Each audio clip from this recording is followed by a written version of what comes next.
अस्सलामु अलैकुम वरहमतुल्लाहि वबरकातुहू। अल्हम्दुलिल्लाहि रब्बिल आलमीन अर्रहमानिर रहीम मालिकि यौमिद्दीन। अस्सलातु वस्सलामु अला रसूलिहि व अला आलिहि व अस्हाबिहि अजमईन। यक़ूलुल्लाहु अज़्ज़ा व जल्ल फ़िल कलामिल हकीम बअद अन अक़ूल अऊज़ु बिल्लाहि मिनश शैतानिर रजीम। वअंज़लना इलैका ज़िक्रा लितुबय्यिना लिन्नासि मा नुज़्ज़िला इलैहिम वलअल्लहुम यतफ़क्करून। वक़ाल अल्लाहु अज़्ज़ा व जल्ल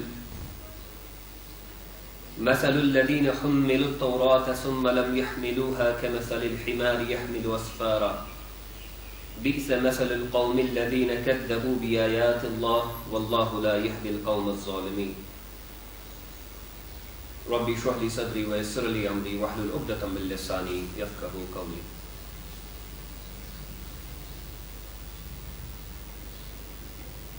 जो आज का हमारा प्रोग्राम है काफ़ी कॉम्प्लेक्स और पेचीदा मामला है। How to study the holy Quran.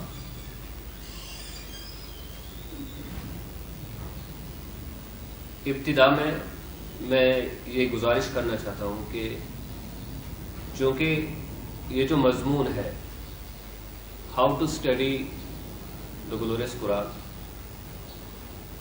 इसका मतलब ये नहीं है कि हम तजवीद कैसे पढ़ेंगे, यानी कि कुरान की क़िराअत कैसे करेंगे। What we specially focus upon, जो हमारा मकसद है वो ये है कि हम कुरान को कैसे समझें और कुरान का मुताला हम कैसे करें। So this is our theme, this is our topic. इसलिए पहली मेरी गुजारिश ये रहेगी कि गालिबन अगर हम एक छोटा सा सर्वे यहाँ पे करेंगे कि आप सब लोग जो हैं पढ़े लिखे हैं और किताबों की दुनिया से ताल्लुक़ रखते हैं। How many books have you read और seen in title only. Book shops पे आपने किताबें देखी हो जिनके टाइटल्स ये हो कि कुरान का मुताला कैसे किया जाए। How many of you have seen any book? शायद साबित की है एनी बुक। कुरान का मुताला कैसे किया जाए, इसके बारे में कितनी किताबें आपने देखी हैं? मैं फयाज साहब से गुजारिश करूंगा कि लेक्चर इन अरबिक। सो ये पता चलता है कि वेरी फ्यू। जैसे कि रमज़ान के बारे में हमने काफ़ी सारी किताबें देखी होंगी, नमाज के बारे में तो बहुत सारी किताबें हमने देखी होंगी, चाहे बुक शॉप्स में या हमारे पास अवेलेबल भी रहती है, हमारी लाइब्रेरी में भी यहाँ पे होगी। बट इन दिस केस ये जो हमारा अभी मजमून जो जिसके बारे में हम बहस करेंगे, बात करेंगे, तो इसके बारे में काफ़ी कम लिटरेचर हमारे पास अवेलेबल है। तो नेसेसरली जो आज का लेक्चर है, what we intend to is to provide an introduction. हम ये एक तारुफ के एतबार से इस बहस को पेश करना चाहते हैं। This is not something conclusive and ultimate, this is just an introduction how to study the glorious Quran. So why I'm saying this, because I am saying myself to from saying anything conclusive, because when you have not read too much literature about a particular subject, तब जाके आप कुछ conclusive इसके बारे में बताएंगे तो जाहिर सी बात है उसका एक criticism भी होगा और valid criticism भी हो सकता है। Next thing I request all you people here, आप सबको मेरी तरफ से ये गुजारिश है कि आप फीडबैक दें, आप एक पार्टिसिपेशन करें आफ्टर द लेक्चर कि ये जो मजमून है, ये जो टॉपिक है, ये जो सब्जेक्ट है, ताकि इसको हम अच्छा बनाए, एनरिच इसको करें, ताकि ये एक रिसोर्सफुल टॉपिक बने और जिस साथी को भी जितना भी मालूम है इसके बारे में, चाहे किताबों के नाम या मुख्तलिफ मबाहिस देखे हों, तो मैं उनसे गुजारिश करूँगा कि वो जो भी वो जानते हो वो उसके बारे में जो ना यहाँ पे फीडबैक पेश करें, बहस उसके बारे में करें। हमारी एक प्राइमरी और बुनियादी ऑब्लिगेशन है कि हम कुरान का मुताला करें। It is our fundamental duty that we should understand the glorious Quran. मैंने सूरह नहल की आयत वर्स 44 आपके सामने, इसका एक हिस्सा आपके सामने तिलावत किया। वअंज़लना इलैका ज़िक्र, हमने आपकी तरफ इस जिक्र को नाजिल किया, we revealed this revelation unto you लितुबय्यिना लिन्नासि मा नुज़्ज़िला इलैहिम, ताकि आप लोगों को एक्सप्लेन करें, वाज़ह करें कि इस किताब में क्या लिखा है, what is there in this book. So there is need for explanation, there is need for elaboration, वाज़ह करने की ज़रूरत है। और यही एक रोल अंबिया इकराम को अता किया गया है अल्लाह ताला की तरफ से, कि जो उन पे वही नाज़िल अल्लाह ताला की तरफ से, ताकि अंबिया इकराम इस वही को लोगों के सामने एक्सप्लेन करें, वाज़ह करें। वलअल्लहुम यतफक्करून, और ताकि वो लोग जो है इस पे गौर फ़िक्र करें। तो ये एक फंडामेंटल और बुनियादी रिस्पॉन्सिबिलिटी है, इसको वाज़ह करना और इस पे गौर फिक्र करना अंबिया इकराम की और आम उम्मती लोगों की भी ये जिम्मेदारी बनती है। Even common message share this responsibility of understanding the glorious Quran, to contemplate upon the glorious Quran और any other revelation before the glorious Quran. दूसरी आयत मुबारका मैं इस ज़मन में यहाँ पे जिसको मैंने तिलावत किया और ज़ेर बहस लाना चाहता हूँ, ये समझाने के लिए, ये एहसास पैदा करने के लिए कि how much it is imperative and important that we should study the glorious Quran, we should understand the glorious Quran. बनी इसराइल की बात, बनी इसराइल की मिसाल दे के अल्लाह सुब्हानहु व तआला हमें समझाते हैं, मसलुल लज़ीना हुम्मिलुत तौरात सुम्मा लम यहमिलूहा कमसलिल हिमार। ये सूरह जुमा की आयत नंबर 5 है।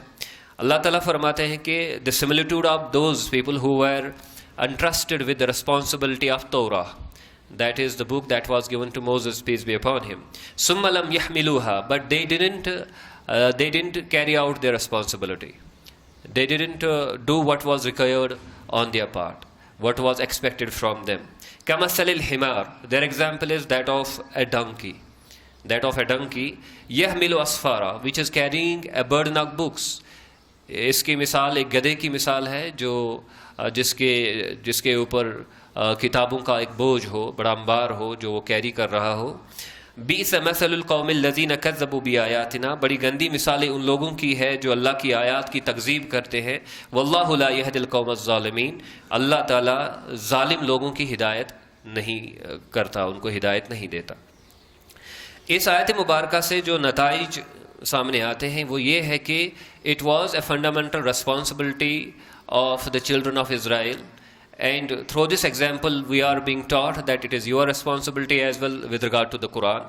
बनी इसराइल की ये बुनियादी जिम्मेदारी थी कि they need to understand the Torah, ज़रूरत थी कि वो तौरा को अच्छी तरह समझे और वो इस पे अमल करते और वो इस पैगाम को बाकी लोगों तक पहुंचाते। It was these three were primary responsibilities of any nation for that matter. Now यहाँ पे जो है बनी इसराइल की मिसाल दी गई है। तो उनकी गलती क्या थी? There was the failure to understand. पहली गलती तो उनकी ये थी कि उन्होंने इसको समझा नहीं, तभी तो अल्लाह सुब्हानहु व तआला ने एक जानवर की मिसाल और मुशाहबत यहाँ पे बयान की है उनके लिए। तो the first failure was the failure to understand, the second failure was the failure to act, and the third failure on part of Bani Israel was the failure to convey. Now all these three, और ये जो तीन चीज़ें हैं इनमें सबसे ज़्यादा बड़ा फेलियर जो है वो फेलियर टू अंडरस्टैंड है। जब आप अंडरस्टैंड करने में फेल हो जाएंगे तो जाहिर सी बात है कि आप फिर अमल नहीं कर सकते सही तरीके से, या फिर आप दूसरे लोगों तक ये पैगाम नहीं पहुंचा सकते।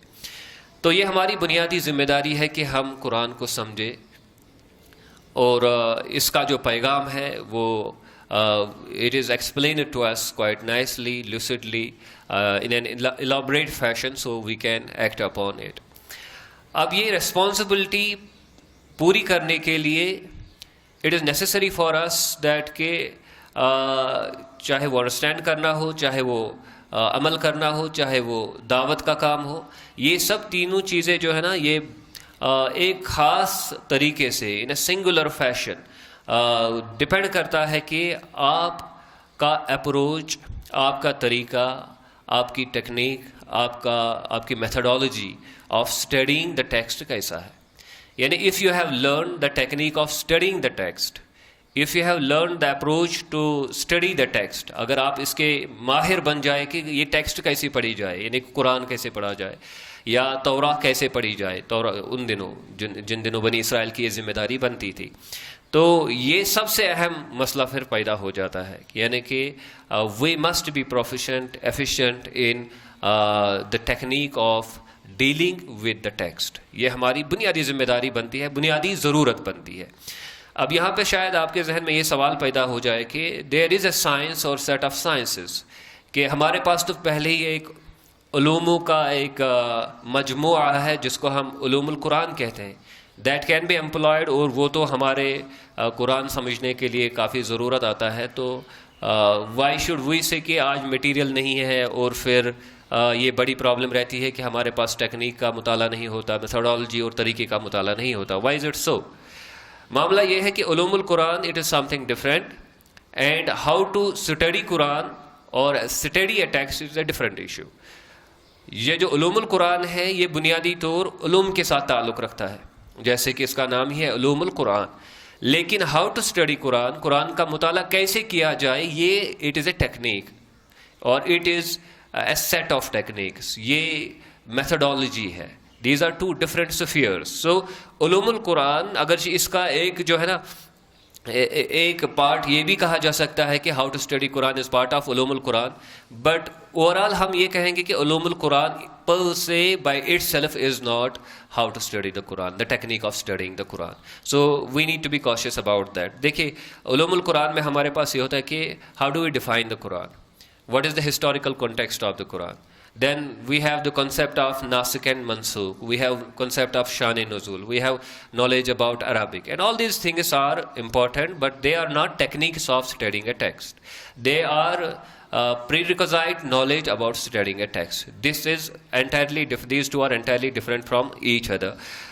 So ulumul Quran is a matter of content that you need to know, matter of content that you need to know, the substance that you need to know, while as how to study Quran is a matter of technique and methodology. These are two different spheres and areas. अब देखिए उलूमुल कुरान और how to study the Quran, यानी कुरान का मुताला कैसे किया जाए एज ए टेक्निक, इनमें ज़्यादा फ़र्क नहीं लगता है। ये बुनियादी तौर फ़र्क जो है काफ़ी सटल है, डेलिकेट है, ज़्यादा नुमाया नहीं दिखती है, लेकिन ये एक अहम, प्रोफाउंड, फंडामेंटल और इंसाइटफुल डिफरेंस है। जब तक हम इस डिफरेंस को मलहूज़ नज़र ना रखें, हमने जहन में ना रखें, will not be able to appreciate what actually the technique of studying Quran is. So we need to be really conscious about that. अगर हम ये जो कुरान पढ़ने का तरीका, इसमें अगर हम सुधार पैदा कर सकते हैं, एक सही तरीका हम हासिल कर सकते हैं, तो इससे क्या हो सकता है? इससे ये होगा कि इंशाअल्लाह ताला there will be access to Quran, कुरान हमारे लिए आसान बन जाएगा, एक्सेसिबल बन जाएगा। और ये जो टेक्निक है, ये जो तरीका है, मेथोडोलॉजी जो है, it serves as a sort of a door और gateway for the Quran. This is how you can enter in the Quran and how you can extract benefit from it. Secondly हम appreciate करेंगे, हमें ये समझ आएगा कि कुरान में जो कंटेंट है, सबस्टेंस जो है, पैगाम जो है, उसको हम अप्रिशिएट तब करेंगे जब हमारे पास सही मेथोडोलॉजी और तरीका मालूम हो हमें कि कुरान का मुताला कैसे करना चाहिए। तीसरी चीज़ ये है कि कुरान की जो रेलेवेंस है और एप्लीकेबिलिटी है, that is highly dependent upon how you read the और study the Quran. It is not entirely dependent upon, ये ज़्यादा मुनहसर नहीं है उलूमुल कुरान पे। कुरान की एप्लीकेबिलिटी जो है वो ज़्यादा डिपेंड करती है कि आपकी technique of studying the Quran क्या है। If your technique of studying the Quran is appropriate, it is up to date, it is relevant, then the Quran will show itself to be relevant and it will show itself to be applicable to your own times. इसी तरह और एक जो इसकी खूबी है, जब हम ये इंशाल्लाह ये सब चीज़ें डिस्कस करेंगे, कि कुरान की जो ब्यूटी है, कुरान की जो खूबसूरती है, कुरान के जो मौजज़ात कुरान में हमें मिलते हैं, ये सब चीज़ें तब हमें पता चलती है जब when we study the technique of studying the Quran. जितना हमें मेथोडोलॉजी पे उबूर होगा इसके मामले में हम जानते होंगे, we are informed readers with regard to the methodology, then it will be easier for us, will be able to appreciate the beauty and miraculous nature of the glorious Quran. और fifth जो बड़ा ही important इसका contribution रहेगा when once we study the methodology of studying the Quran or the text, it is कि कुरान एक guide बनेगा for diverse fields. Quran जो है एक रेलेवेंट और लिविंग गाइड बनेगा, एक हिदायत बनेगी जो डिफरेंट फील्ड्स में हम ज़िंदगी गुजारते हैं, डिफरेंट शोबों में जो हम ज़िंदगी गुजारते हैं, उनके लिए कुरान एक लिविंग गाइड बनेगा। इंशाअल्लाह ताला ये सब चीज़ें हम देखेंगे। अब देखिए, आज जैसे मैंने पहले ही अर्ज़ किया कि ये जो मज़मून है, ये जो मामला है कि हम कुरान का मुताला कैसे करें, इसके बारे में ज़्यादा मटेरियल हमारे पास अवेलेबल नहीं है। So far as technique is concerned, हमारे पास मटेरियल अवेलेबल है उलूमुल Quran, but that is a separate issue, that is a separate field. तो जब हमारे पास मटेरियल चूँकि हमारे पास नहीं है और जो डेवलप करने की ज़रूरत है, चूँकि मटेरियल नहीं है, इससे बड़े मसाइल हमारे लिए खड़े हो जाते हैं। It creates a lot of problems, particularly the lack of appropriate material cost is heavily for the students of the Quran. For the students of the Quran. तो हम सब लोग चूँकि we are students of the Quran, हम कुरान पढ़ते हैं, but शायद मुझे भी और आपको भी बार बार ये लगता होगा कि we must be feeling this very thing कि we are not getting too much out of it. It seems that it is at times it is a bit irrelevant. It doesn't seem to speak to me. It doesn't speak to my time, to the issues that are there in our own time. So all these things we are witness to. हम ये मुशाहिदा करते हैं, and if we ask ourselves, this is something true with most of us or all of us. तो कुरान जो है ना वो इतना ज़्यादा अपीलिंग नहीं बनता है. The reason is that we don't follow the proper methodology of studying the Quran, proper techniques of studying the Quran. अच्छा, एक मामला ये भी होता है कि sometimes we are unable to do things. कभी कभार ये भी होता है या बहुत बार ये भी होता है कि हम बहुत सारी चीज़ें नहीं कर पाते। तो उनकी वजह यही नहीं होती है कि हम उसके लायक नहीं होते हैं, we are not capable of doing things. The reason is simply we don't know how to do things. We are capable, but we don't know. Once somebody tells us that you need to do this thing like this, we are able to do. Just somebody informed us. Similarly, we can, in a way, we can become wonderful students of the glorious Quran once we learn the technique of reading the Quran, once we learn the methodology of studying the Quran, right? But if we don't know the methodology of studying the Quran, the technique of studying the Quran, then we will remain as mature and rough students of the glorious Quran. We won't be feeling that we are really good students of the Quran. The reason would be that we don't know the proper techniques of, proper ways of engaging or approaching the Quran. One of the demeritors of the lack of material on the subject is that हम जब कुरान पढ़ते हैं तो we don't feel कि we have a direct connection with it. We are not able to relate ourselves with the Quran. हमें ये नहीं लगता है कि it just speaks to me or it is talking to me or I am talking to it. That is better way of saying this. Or I am talking to it. We don't feel like that. The reason is not that we are not knowledgeable people or we are at times insincere people. One of the fundamental reasons is that we don't have good techniques of approaching the glorious Quran. Once we know good techniques of approaching the glorious Quran, once our methodologies are correct and proper, then what will happen is that we will develop a direct, personal and one-to-one communication with the glorious Quran. It would seem that it is talking to me. It is my constitution. It is my concern. It deals with me. And I'm concerned, as I am concerned with it, it is concerned with me, particularly in the current times. Now, one of the things that we learn from the glorious Quran, एक अहम चीज़ जो हम कुरान मुबारक से समझते हैं, सीखते हैं, वो ये है कि there is no single technique or methodology of studying the Quran. एक वाहिद तरीका नहीं है कुरान के मुताले के लिए एक वाहिद तरीका नहीं है, बस एक तरीका नहीं है. There are multiplicity of techniques, methodologies and approaches of studying the glorious Quran. This is one thing we need to keep in mind in the beginning. Now, how do we justify that there are various ways of approaching the Quran, various techniques and methodologies of studying the glorious Quran? One of the ways of doing it is we find in the glorious Quran diversity in terminology, of how you should relate with the Quran or how you should study the Quran. तो कुरान ने terminology जो इस्तेमाल की, अल्फाज जो इस्तेमाल किए, बड़े डाइवर्स अल्फाज इस्तेमाल किए, एक ही लफ्ज़ इस्तेमाल नहीं किया. और I was able to identify 10 terms, 10 words, right? And if while we discuss these things, if some of you happen to know some more terms, they will inform as I requested in the beginning, so that we can add those terms as well. What is the first term? The first term is sama, that is hearing, listening to Quran, hearing the Quran. And sama means listening to the text, hearing the text, or when you pay auditory attention.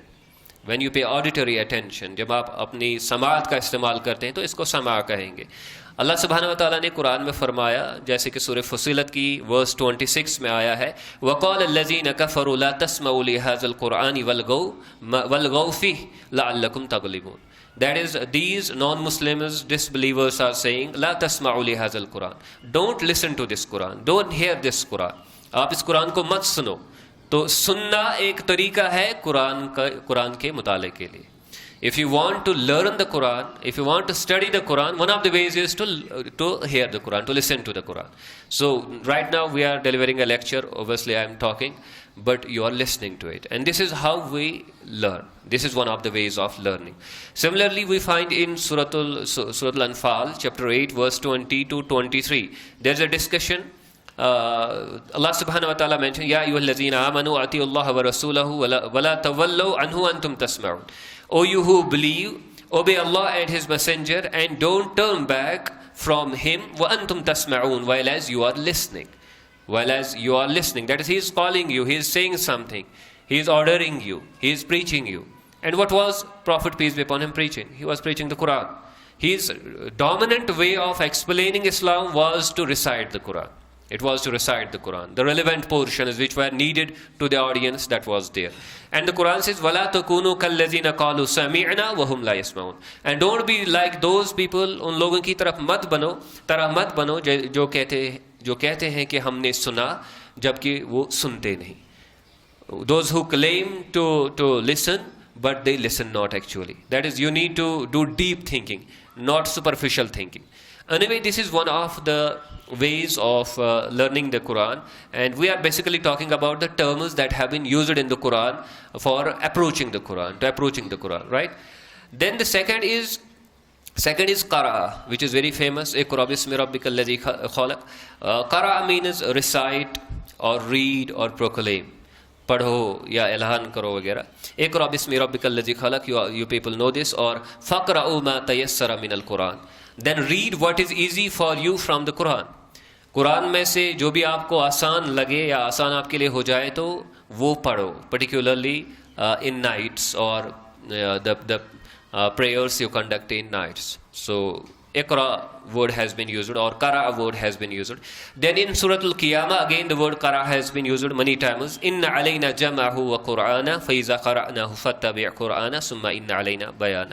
I won't go into details. I'm just trying to emphasize the next word has been used, what? Qara. That is, you read. आप पढ़ो. तीसरी जो term इसके लिए इस्तेमाल हुई है वो है तला, which means to recite. तला अल्लज़ीना आतैनाहुमुल किताब यतलूनहु, जिससे हम तिलावत का लफ्ज़ निकालते हैं, तिलावत करना. तो शायद to read aloud, it means तला. अल्लज़ीना आतैनाहुमुल किताब यतलूनहु हक़्क़ तिलावती, जिनको हमने किताब अता की दी वो इसकी तिलावत करते हैं, इतनी तिलावत करते हैं जितना उनका हक बनता है. What is due to them और what is expected from them. जैसे कि सूरह बकरा की वर्स 121 में आया है, और इसी तरह सूरह यूनुस की वर्स 61 में भी अल्लाह ताला तिलावा का लफ्ज़ इस्तेमाल करते हैं. और चौथा जो लफ्ज़ इस्तेमाल हुआ है वो है ज़िक्र. Why I am enumerating these terms? Because I want to justify there are multiplicity of approaches. It is not the case that there is only one or single approach. कोई वाहिद approach नहीं है, बस एक approach नहीं है, बल्कि multiplicity. अब काफ़ी approaches है कुरान के मुताले के लिए. ज़िक्र, remembering, ज़िक्र का मतलब क्या है? Remember, preserving in memory or to recall. अपनी यादाश्त में रखना या याद दहानी करना. तो इस लफ्ज़ को इस्तेमाल किया गया है ये जो फॉरगेटिंग है, भूल जाना, उसकी ज़िद में कुरान में इसको इस्तेमाल किया गया है। और शाहिद साहब ने एक आयत का यहाँ पे तज़किरा किया जो सूरह कमर में है, 4 बार रिपीट हुई है ये आयत मुबारक, वलक़द यस्सरनल कुरआन लिज़्ज़िक्रि फ़हल मिन मुद्दकिर। We have made this Quran easy for zikr, for remembering, for recalling. And is there anyone among you who wants to remember or who wants to take, who takes heed? तो यहाँ पे लफ्ज़ मुद्दकिर इस्तेमाल हुआ है लास्ट में। तो उलमा ने इस पे बहस की है और कहते हैं कि मुद्दकिर लफ्ज़ जो है वो भी ज़िक्र से ही बना हुआ है, उसका भी जो रूट वर्ड है वो ज़िक्र ही है। तो इसी तरह अल्लाह सुब्हानहू व तआला दूसरी जगह कुरान में फरमाते हैं फ़इन्नमा यस्सरनाहु बिलिसानिका लअल्लहुम यतज़क्करून। तो यहाँ पे फिर लफ्ज़ ज़िक्र इस्तेमाल हुआ। फिफ्थ वर्ड जो टर्म जो कुरान ने इस्तेमाल की है वो है फ़िक्र। तो फ़िक्र के माना क्या है? टू कंटेम्पलेट, गौर फिक्र करना जिसको हम कहते हैं, to deliberate, to use one's observation and intellect and to reach the right और to the right conclusion. This is what फिक्र मीन्स। तो अल्लाह सुब्हानहू व तआला ने कुरान में तज़किरा किया इस टर्म का बार बार, जैसे कि सूरह नहल की वर्स 44 इसका तज़किरा हमने इब्तिदा में किया, व अंज़लना इलैका ज़िक्रा लितुबय्यिना लिन्नासि मा नुज़्ज़िला इलैहिम व लअल्लहुम यतफ़क्करून। और फ़िक्र का लफ्ज़ बहुत बार कुरान में ने इस्तेमाल किया, जैसे कि सूरह बकरा में जो शराब के बारे में, अल्कोहल के बारे में, खमर के बारे में जो डिस्कशन है वहाँ पर भी लास्ट फ़िक्र का लफ्ज़ इस्तेमाल हुआ है। इसके अलावा और एक टर्म इस्तेमाल हुई है दरासा। तो दरासा के माने क्या है? लिंग्विस्टिक और लिटरल मीनिंग इसकी यह है कि to strive continuously for something, to strive continuously for something, किसी चीज़ के बारे में मुसलसल कशमकश करना, जस्तजू करना, और लुक आफ्टर इट कंटिन्यूसली, किसी चीज़ के पीछे लगे रहना। दिस इज़ व्हाट दरासा मीन्स। तो जब हम कहेंगे दरस्तुल किताब, तो it means to read a book so many times that you essentially end up memorizing it। आपको ये जहन में रहती है, याद रहती है कि कहाँ पे क्या है, तो आप इसको मेमोराइज करते हैं। तो इसका मतलब हम ये भी लेते हैं कि इसका इट मीन्स लेक्चर, दरस, उसने एक वहाँ पे दरस दिया कुरान के बारे में, हदीस के बारे में।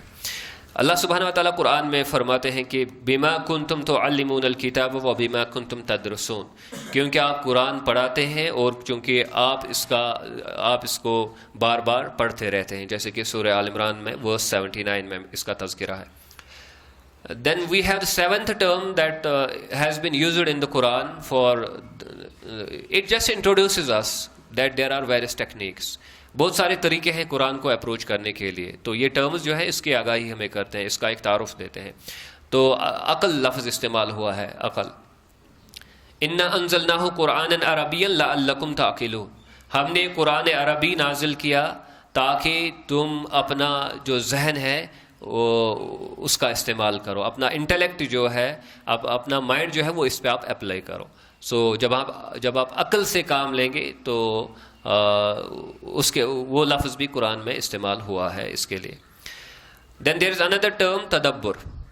तदब्बुर के जो माना है, जो इसका मीनिंग है, it is to seek the reality, the end of anything, to seek the reality or the end of anything, to deliberate on something with its end result in mind।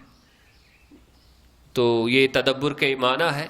अल्लाह सुब्हानहू व तआला ने कुरान में फरमाया किताबुन अंज़लनाहु इलैका मुबारकन लियदब्बरू आयातिही, हमने कुरान आप पे नाजिल किया ताकि इसके आयात पे तदब्बुर किया जाए, बड़ी गहराई के साथ इसके बारे में सोचा जाए या पर्पसफुली इसको स्टडी किया जाए। तो इसी तरह सूरह निसा की वर्स 82 में भी आता है, अल्लाह सुब्हानहू व तआला फरमाते हैं कि अफला यतदब्बरून कुरान वलौ कान मिन इंदि गैरिल्लाहि लवजदू फी इख्तिलाफन कसीरा। सूरह मोहम्मद में भी आया है कि अफला यतदब्बरून कुरान अम अला कुलूबिन अक़फ़ालुहा। तो तदब्बुर का लफ्ज़ इस्तेमाल हुआ है। इसी तरह लफ्ज़ फ़िक़्ह इस्तेमाल हुआ है या फ़िक़्ह लफ्ज़ इस्तेमाल हुआ है, which means to comprehend and understand something, किसी चीज़ को समझना, फ़िक़्ह इसको कहते हैं। तो इमाम रागिब इसके बारे में कहते हैं कि फ़िक़्ह जो है it means to understand, get knowledge of hidden things, किसी मख्फी चीज़ को समझना, लेकिन किसके ज़रिए समझना? फ्रॉम नून या ऑब्वियस थिंग्स, उन चीज़ों से समझना जो आपके सामने हो, तो इसको हम फ़िक़्ह कहते हैं। तो कुरान में at various places you have लअल्लहुम यफ़क़हून, ताकि वो फ़िक़्ह हासिल करें, ताकि वो समझ बूझ हासिल करें। इसी तरह जो 10th टर्म है वो है इल्म। तो इल्म के बारे में जो माहिर लुगत है वो कहते हैं it means to know about something very well. When you are really grounded in something, you get the niceties of something. That is what ilm is, to understand the truth, to find out something comprehensively. तो किसी चीज़ का बड़ा सही तरीके से इहाता करना, इसको सही तरीके से समझना, इसको हम इल्म कहते हैं। तो इसके ज़ाहिर सी बात है कि there are hundreds of references for word ilm used in the glorious Quran. I hope that this section is clear to us, that there is not a single approach, single technique and methodology of studying the glorious Quran, but there are or is a set of approaches. There are multiplicity of techniques of studying the glorious Quran. I hope that this thing is stands conveyed. Now, before we come to the approach, there is need of some basic guidelines, and I will do it. मैं मुख्तसर इस पे बात करने की कोशिश करूँगा.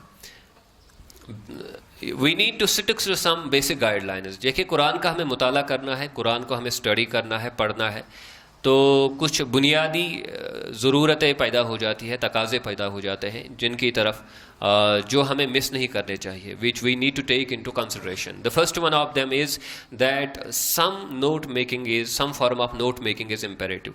Notes बनाने ज़रूरी है. अब देखिए, किसी भी एग्ज़ाम में, जो भी सीरियस एग्ज़ाम हो, तो आप नोट्स बनाते हैं, एंड वी अंडरस्टैंड कि नोट बनाने के बगैर जो है ना, we can not proceed to reach to ahead. तो नोट्स जो है, this is imperative. Without taking paper and pen in your hand, it is not possible that you can become good students of the glorious Quran. Even if you know the techniques, but you are not applying your hand to it, or using pen and paper for it, it is going to be difficult. This is first request before we talk about different techniques of studying the glorious Quran. Second thing is, some basic Arabic is also important.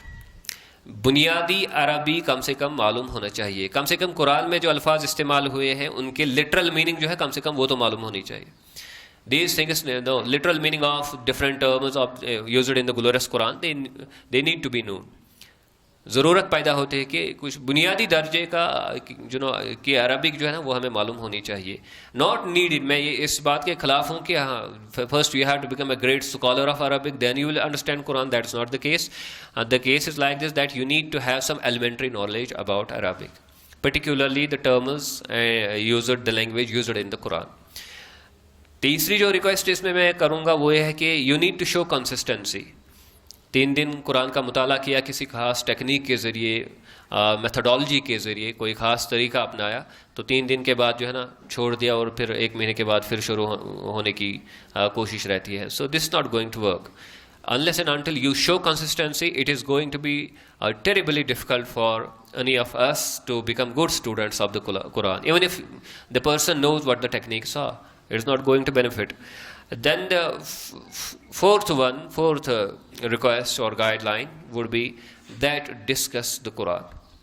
Whatever you study, don't keep it to yourselves. Go and discuss these things, because once you discuss these things, then it becomes clearer to you what you know actually. And when you are asked about different things, जब आपसे सवालात पूछे जाते हैं, तो आपको पता चलता है कि आप कितना जानते हैं और कितना नहीं जानते हैं. So you become clearer in your mind.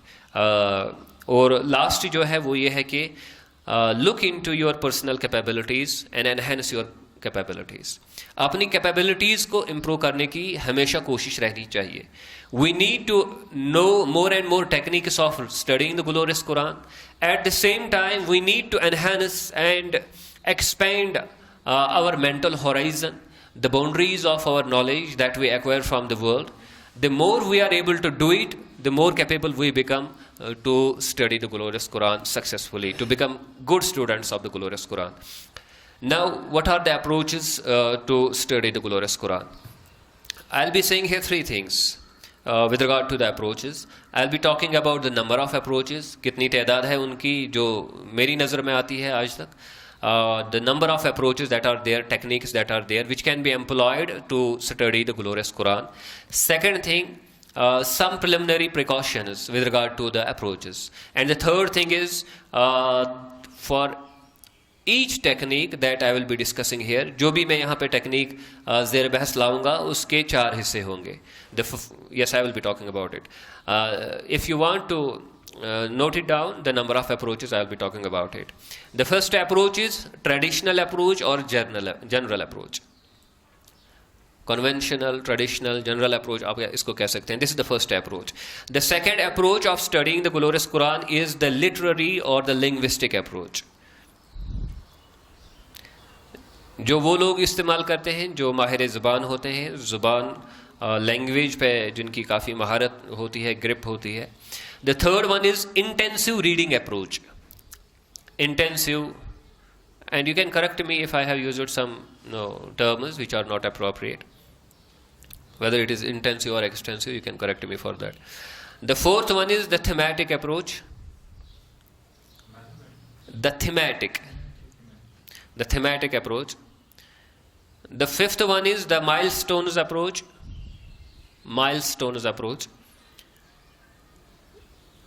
Sixth one is the rational or philosophical approach.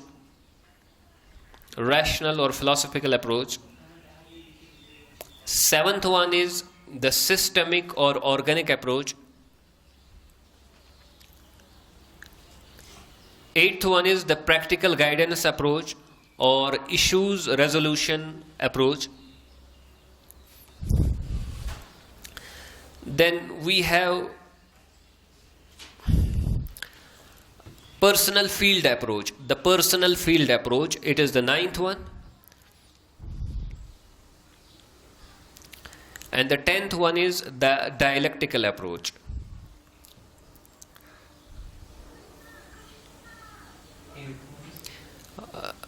Which one? The practical guidance approach. ये मैं बाद में रिपीट करूँगा, एक एक करके हम इनके बारे में बात करेंगे.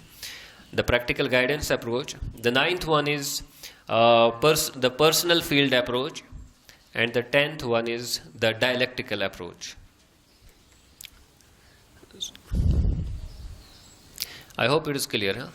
तो 10 जो तरीके हैं कुरान के मुताले के लिए, उसके बारे में हम बात करेंगे. 2 चीज़ें पहले हमें इनके बारे में जहन नशीन रखनी है. नंबर 1 ये है कि कोई भी अप्रोच बज़ात खुद फ़ी नफ्स ही काफ़ी नहीं है. None of these approaches is no sufficient. So that means कि you have to use multiplicity of approaches. आपको बहुत सारे अप्रोच यूज़ करने पड़ेंगे साइमल्टेनियसली. दूसरी चीज़ ये कि ये जो अप्रोचेस है ये ओवरलैपिंग भी है. यानी एक अप्रोच कहाँ पे ख़त्म होता है और दूसरा वहाँ पे स्टार्ट होता है, ऐसी बात नहीं है. It can be overlapping as well. आपको ये लगेगा कि there are many things common between 2 approaches. जो डिफरेंट अप्रोचेस है, टेक्निक्स है, उनमें काफ़ी कुछ चीज़ें जो है वो यकसा है, एक जैसी है. Yes. Now each technique that we will be discussing, it will be discussed in 4 sections. पहले तो हम टेक्निक को डिस्क्राइब करेंगे. सो फर्स्ट इज डिस्क्रिप्शन और we define our approach. Second is justification. हमें जस्टिफाई करना है कि ये जो तरीका है ये सही तरीका है. कोई इसके लिए हमें कुरान से या अहदीस मुबारका से या सहाबा रिदवानुल्लाहि तआला अलैहिम अजमईन उनका जो अप्रोच रहा है उनसे कोई दलील निकालनी है कि भाई हमारा जो तरीका है ये वैलिड तरीका है, ये कोई ऐसा ही बनाया नहीं है, बल्कि it is not artificial and now created. It is something which has its roots back to the time of the prophet peace be upon him और just in the Quran itself और इन द हदीस literature itself. So the second is justification, the third is meritus, and the fourth one is limitations. ये हमारा खाका रहेगा इन सब के लिए. The first is description or definition, the second is justification, the third one is merits, and the fourth one is limitations. तो हमारा जो पहला अप्रोच है वो है intensive reading approach, right? So you are living, I hope so, okay, thank you. तो पहला जो हमारा अप्रोच है वो है traditional approach, general approach. So we have in Kashmiri we say ये पद बैठाए करन करन, it is something like that. You know, you choose a passage of the glorious Quran or verse of the glorious Quran, then what you do is that, who said what about this verse? You ask, what are different opinions by different people on this verse, right? So you look into the tafasir, what has, preferably if a sahabi has said anything about this, then if any tabi has said anything about this, then the following scholars, successive scholars or generations of scholars, they have said about this anything. And this is one of the standard ways of studying the glorious Quran. This is what we do usually. And the classical examples of this, I believe, are most of the tafsir that we find. So in all the tafsir you would see, like if you read particularly Imam Tabari's tafsir, he would say that this tabi has, this scholar has mentioned this thing about this verse or this word or this term, and use it the knowledge of the previous scholars. So this is what he has done. Second is, similarly you can take one of the best examples is Ibn Qayyim al-Jawzi's tafsir. Perhaps named Zad al-Masir fi ilm al-tafsir. And in that tafsir, you would see that about this part of the verse or about this verse there are 4 opinions. No, he will be talking like this. Then he would say the first opinion is held by this section and the opinion is like this. The second opinion is like this and held by this section of these scholars. Similarly, he will enumerate all the 4. So everything goes back to the scholars of the earliest generation, for example, right? So this is one of the things, one of the ways that are fostered in modern times by many Muslim sections, right? So they say that we need to go back to the Salaf as-Salihin, and one of the ways of doing that is when you read tafsir, what do? You just refer back to the understanding of the earliest scholars. And this is one of the standard. I'm not see all of these things. We are not discrediting any of the methods. All the methods are valid ways of approaching the glorious Quran. But as I said in the beginning, that none of the approaches is self-sufficient by itself. It needs to be combined with other approaches, by other techniques, by other methodologies to fulfill the shortcomings and limitations that we find in it. Right. So, what is the justification for this approach? The Quran says, "Fas'alu ahla zikri in kuntum la ta'lamun." You ask the people of knowledge if you don't know. And we know the first people of knowledge in Islam were the companions of the Prophet.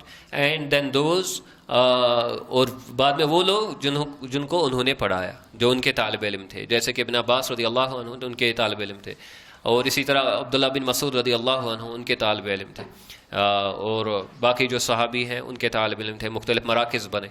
So this is one of the standard ways of doing tafsir, and it has a good justification. What are benefits of this tafsir? 1643. Fas'alu ahla zikri in kuntum, and in 21:7, Surah Anbiya chapter 21 verse 7. Then differently also stated in Surah Furqan verse 59, most probably verse 59. Fas'al bihi khabira, or there is fas'al bihi khabira. In these 2 verses it is fas'alu ahla zikri in kuntum la ta'lamun. Anyway, what are the benefits of this way of doing tafsir?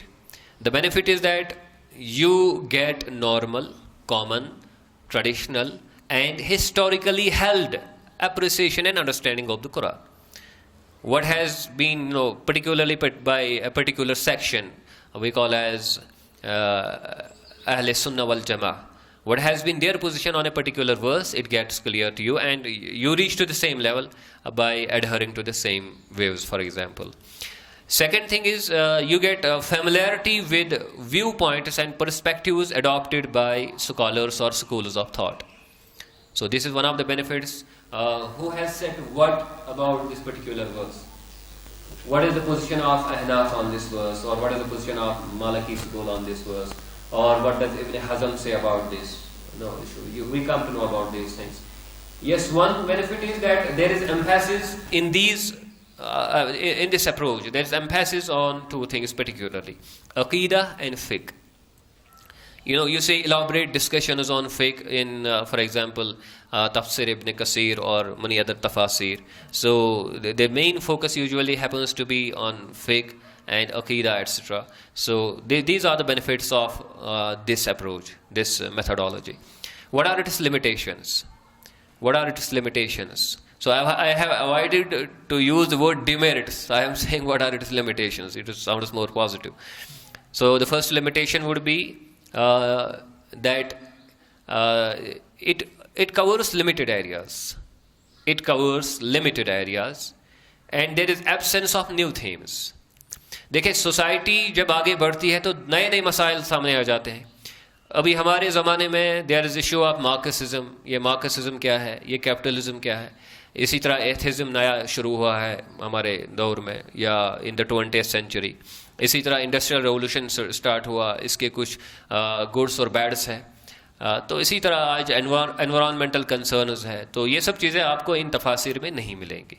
You can not expect कि आप इमाम इब्न कसीर अलैहि रहमा या तफसीर Tabari लेंगे तो then it will be talking about Marx. Obviously he can not talk about Marx because he was not there at that time. Yes, in तफासिर में हो सकता है कि रेफरेंसेस होंगी जैसे मुअतज़िलाइट्स के बारे में, दूसरे स्कूल्स के बारे में, but obviously not of letter जो हिस्ट्री है मुस्लिम वर्ल्ड की, तो उसके बारे में these are usually silent. So one of the problems then we encounter is limited appeal in modern times. तो जदीद दौर में ज़्यादा अपील नहीं लगती इनमें. आपने भी, हाँ, वी स्टडी ट्रेडिशनल जो हमारे तफासिर है जब हम पढ़ते हैं या इस तरीके से हम कुरान जब पढ़ते हैं तो ये ज़्यादा अपीलिंग नहीं लगता. Why? Because it doesn't talk about our issues. It talks about issues that were confronted by earliest of the scholars or scholars in the medieval times. So this becomes problematic. तो इसी के साथ ये hectic भी बन जाता है.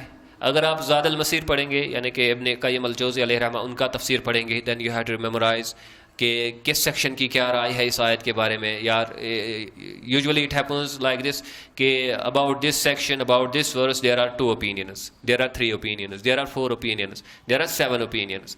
तो एक हेक्टिक जॉब बन जाता है. And you at the end of the day seem that it is not helping me in modern times. ये भी हो जाता है. Then the last one is that there are eight times contradictory perspectives. जब Ibn Qayyim अल-जौज़ी अलैहि रहमा कहेंगे कि भाई इस सेक्शन का इस मसले पे ये नज़रिया है, तो दूसरे सेक्शन का दूसरा नज़रिया है. Now you need to be a bigger scholar to decide which section is appropriate, which section is right. Sometimes we get confused. Essentially it becomes a problem rather than a solution for us because we need to have much analytical power. We must move beyond those mufassirun to decide which one of them is now right, or whose view should be taken, more seriously. Let me give one example, though it was not on cards here. आप जानते हैं कि जो SIAM के बारे में कुरान में जिक्र है कि वअलल्लज़ीना युतीक़ूनहु फ़िद्यतु तआमु मिस्कीन, जो ताकत रखते हैं कि वो फिदिया दे अगर वो रोज़ा नहीं रख सकते हैं. तो इसके बारे में जो है एक तबका, और मेरे ख्याल से I am not specific names मेरे जहन में नहीं है, but I know this is in Bukhari, कि एक सहाबी की ओपिनियन है इधर अब्दुल्ला बिन अब्बास और Abdullah bin Umar, I believe these 2 are involve. वो कहते हैं कि ये मनसूख हो गई, तो दूसरे कहते हैं लाइसत बि मनसूखतिन, इट इज़ नॉट मनसूख. Now you are reading a तफसीर for example and you are those people, they just state it like that. So you have to be much analytical to decide by yourself which opinion is correct or which is not correct. So it also becomes a problem at times when you study traditional tafasir or when you read Quran in the traditional way as the traditional mufassirun and their students have been doing it. Then the next is, I hope you remember this, it is literary or linguistic approach. Okay, literary approach. Now in this we pay special emphasis on the language of the glorious Quran. the different techniques or different instruments of language that have been used, or grammatical rules that have been followed, or at times conventional grammatical rules that have been violated by the Quran, and used new rules instead. So all these things come in the literary or linguistic approach to the glorious Quran. And its justification is that Quran itself says that we revealed this Quran as Arabic document. It is an Arabic Quran. Obviously and it is a text. Any text for that matter. कोई भी जो किताब होगी तो उसका एक हम जुबान के एतबार से उसका हम एक मुआजना कर सकते हैं. We can have a linguistic or literary analysis of any text for that matter, and Quran happens to be a text. And Allah subhanahu wa ta'ala specially emphasizes in the Quran that it is an Arabic text. So therefore this is the justification. What are its merits? Linguistic excellence of the glorious Quran.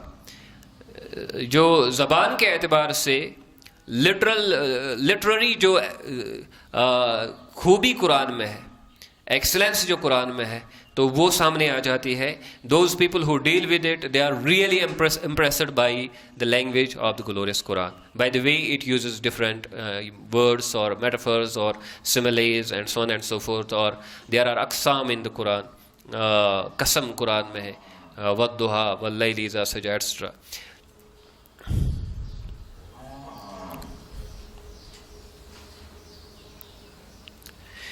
So when we use this approach, our precision with regard to the meanings in the Quran increases. What exactly is meant by this word or this phrase? Once we become, at least if not masters, good students of linguistic approach, it does happen in that way. It has limitations. What are its limitations? It is useful for the students of language mostly. Those people who are not students of language, they will find it difficult to appreciate and understand Quran from this perspective. It would be difficult. Okay. Then second thing is, in modern times, some people take it as an end by itself. They learn language, वो ज़बान पढ़ते हैं, Arabic जानते हैं, लेकिन then we need to move ahead. Language is an instrument of getting something else. But sometimes we also stop midway and we take this instrument as an end by itself. So we must be careful about this, that this is not an end in itself. Yes, it is a problem that if we take means as an end, right? So this was our second approach, that is, I cannot talk at length about linguistic or literal approach because I myself do not know too much about language. Not about any language for that matter. English grammar, not to talk about Arabic, I have never studied these things, therefore I am I'm least qualified to speak about this or speak on this very point. Then the next approach is our intensive reading approach.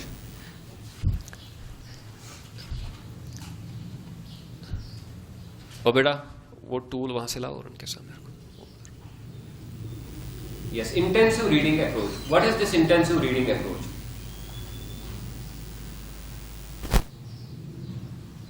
It means to read Quran very repeatedly and intensely. I mean, you just don't stop reading the glorious Quran.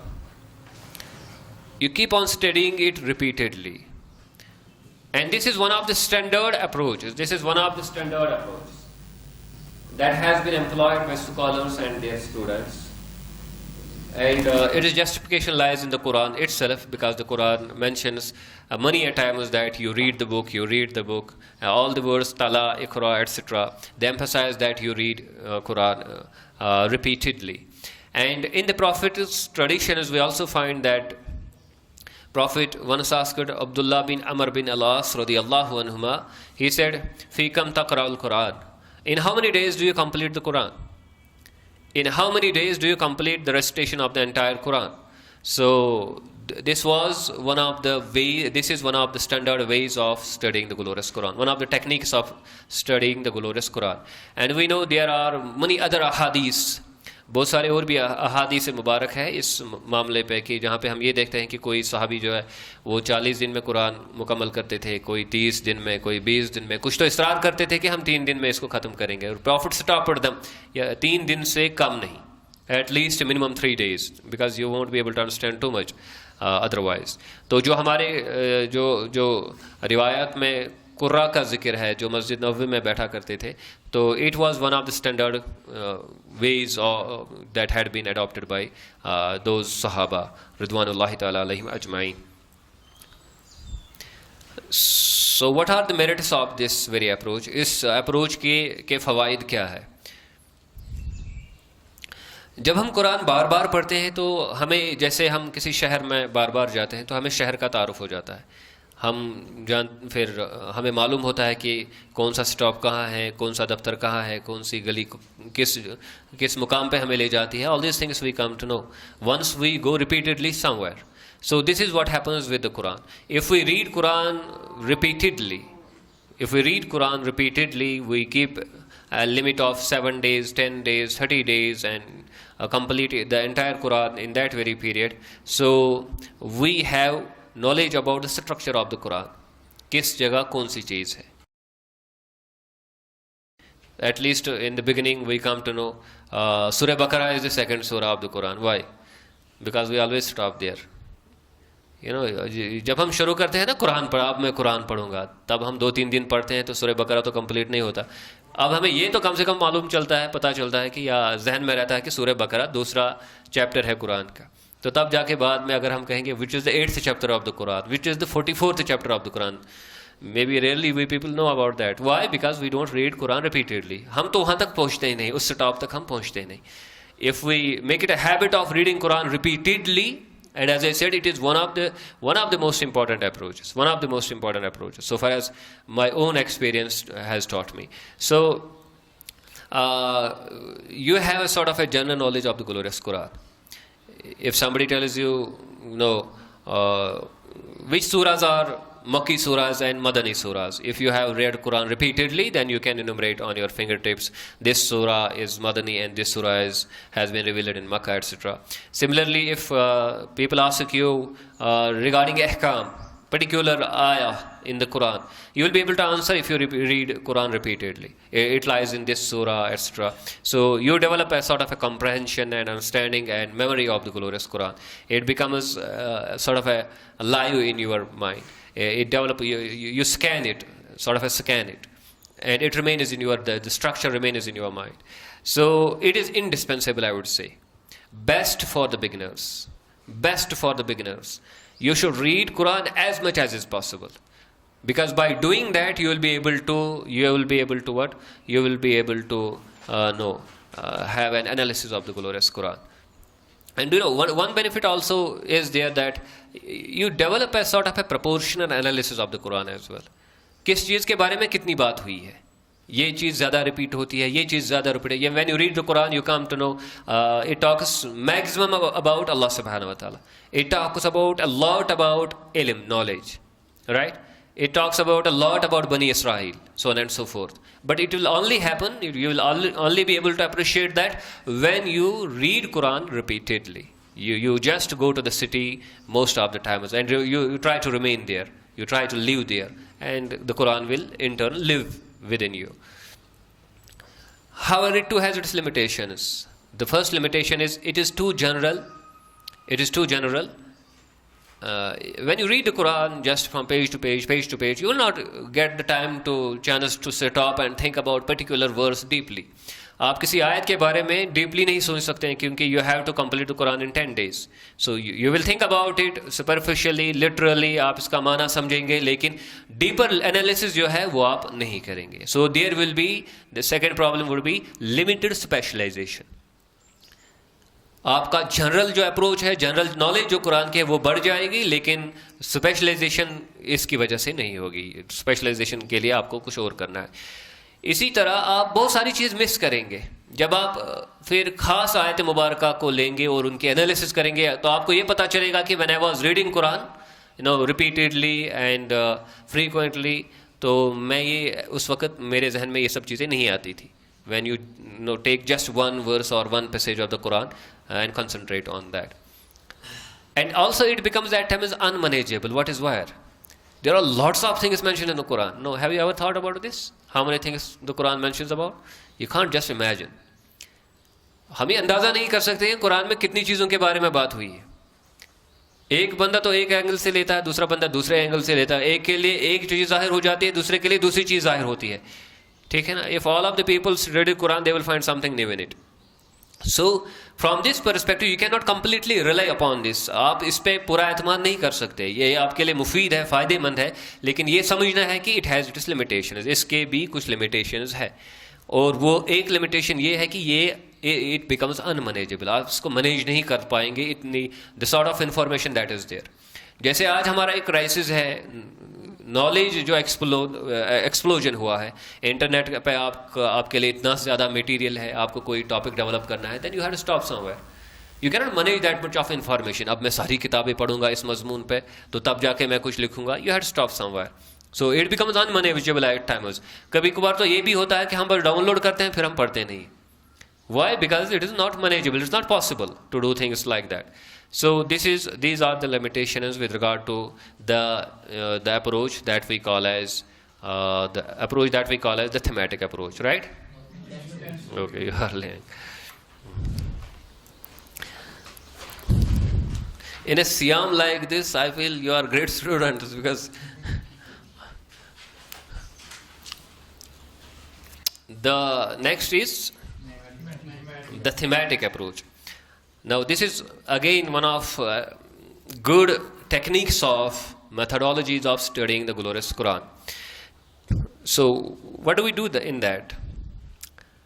So what you do is that you take a theme. For example, you are studying the Quran and you come to realize, for example, there is emphasis on unity of Allah subhanahu wa ta'ala, tawheed. Then you take verses of tawheed, you separate them. Right? You separate verses on Tawheed, you separate verses on Akhirah, you separate verses on, for example, Dawah or any other topic, right? Then try to study those very verses. This is one of the standard ways that have been employed by most of the people. If you read traditional tafasir, it is not one thing they are doing. They are doing many things together. So if a particular issue comes up, they will give other Quranic references. They will provide other Quranic references. For example, if it is issue in Surah Baqarah, chapter 219, the Mufassirun will bring in Surah Ma'idah, chapter 5, verse 90 to 93. They will bring in, for example, Surah Nisa, chapter 4, verse 43, and all sorts of things which actually follow in a common theme. So this is also one of the good ways of approaching the Quran. You just divide for yourself. You cannot study all the sorts of things, all the diverse things. You just limit yourself to particular theme, for example, for this week, next theme for the next week, or one theme for 1 month. At least in 12 months you will be able to complete 12 themes, right? 12 categories that you will select. तो आप किसी खास मजमून को select करेंगे, उस पे जो आयत मुबारक है वो आप उनका इंतखाब करेंगे, उनको पढ़ेंगे, उनको याद करेंगे. So this will be obviously beneficial. So आप तौहीद ले सकते हैं, तकवा ले सकते हैं, दावा ले सकते हैं. जैसे कि आज एक अप्रोच है of giving references. So Allah subhanahu wa ta'ala sent messengers to all the people. It is mentioned in Surah Baqarah and this and this and this, right? What is that? It is actually thematic approach. You are just concentrating on a particular theme, and that theme is spread in the entire Quran. A part of it is mentioned in Surah Baqarah, part of it is mentioned in Surah Nisa, part of it is mentioned in Surah Talaq, so on and so forth. So this is one of the standard approaches. Now, do we have a justification for that? Yes, we do have justification for that. Now, this has been used by the Prophet, by the Sahaba, and I will give one example of Aisha radiallahu anha. It is mentioned in Sahih Bukhari, I believe in Kitab al-Tafsir, hadith number 4855. And actually, I don't pay heed to the issue. I want the emphasis on technique, right? We are talking about techniques right now. हम तरीके पे भी बात कर रहे हैं. हम issues की बात नहीं कर रहे हैं. We are talking about pay emphasis on technique rather than on content. We expect, because this is a controversial issue in Muslim Ummah. So somebody came to the Masruq came to Aisha radiyallahu anha and asked her whether the Prophet had seen his Lord.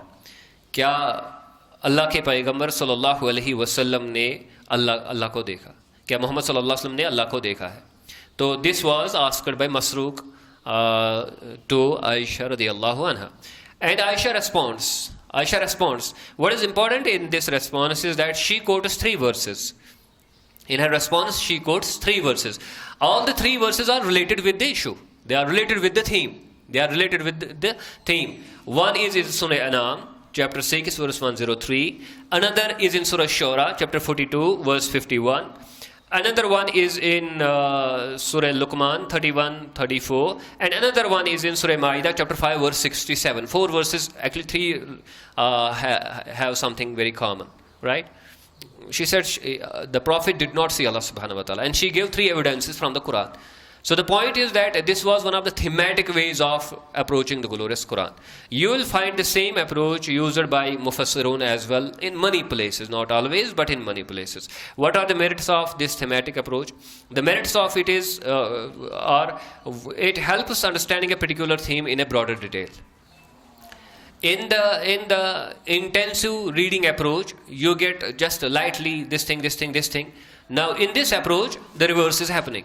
You are taking a particular theme and reading it in and studying it in from a broader perspective, in its broader details. So this is one of the benefits. And it helps knowing references, and it also helps you deliver lectures on specific issues, specific topics. So you memorize, for example, verses related with alcohol and maybe other things, or water, or honey, or anything else from the glorious Quran. Then you can give references of those of the verses, and you can deliver a small or a large lecture on that very issue when you are using this very approach. And it also encourages a sort of a research on part of the students of the glorious Quran. What are its limitations? Its limitation is that it is based on partial analysis. It is based on partial analysis. What do we mean by partial analysis? Now you take part of a verse which is related with Tawheed, or which is related with alcohol. But the verse does not end there. Verse also talks about other things which are somehow related. That is why Allah subhanahu wa ta'ala clubbed them together. The issues were clubbed by Allah subhanahu wa ta'ala, but you are taking one issue and leaving the other one there. So it is a partial analysis. It is not a complete analysis, because you are, we in modern times, in modern academics, we say developing models. In our economics, we have models, and what are models? They are simplifications of the real world situations. Simplifications of the real world situations. So you take 2 variables, for example, then try to understand what is relationship between these 2 variables, and leave out other variables which are also important, right? And concentrate only on these 2 variables, how they are related to each other. So similarly, it is based on partial analysis. So it does not take all things into consideration. So if you are talking about Tawheed, right? We usually talk about, when we have a topic on Tawheed, we don't talk about Salah. Well, as Salah is related with Tawheed. Similarly, Taqwa is related with Tawheed. Sabr is related with Tawheed. But when we will be talking about Tawheed, we will be talking particularly about those verses where it is emphasized that worship only one God and don't associate partners with Him, so on and so forth. While as the very concept of Tawheed is not unrelated with other themes, other topics that are there, right? So that is why Quran didn't do it like that. Second is, when you choose a particular portion or a verse from a particular surah and emphasize only on this, it is part of a continuum. It is part of a passage. And in that part, there is an organizational wisdom. That's why Allah kept a particular portion, a particular verse in a particular place. There is an organizational wisdom. It was organized based on particular wisdom. Then that wisdom is at times lost. that time it is lost. And this is one of the reasons that why our dawat has become dry.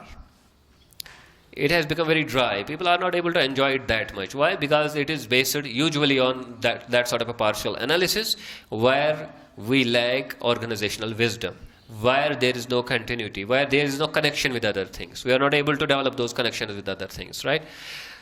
Yes, there is also a chance of unequal emphasis on equal portions. There are two portions of the same verse, right? One talks about Tawheed and another talks about something else, right? We say now this portion is important and this portion is not important.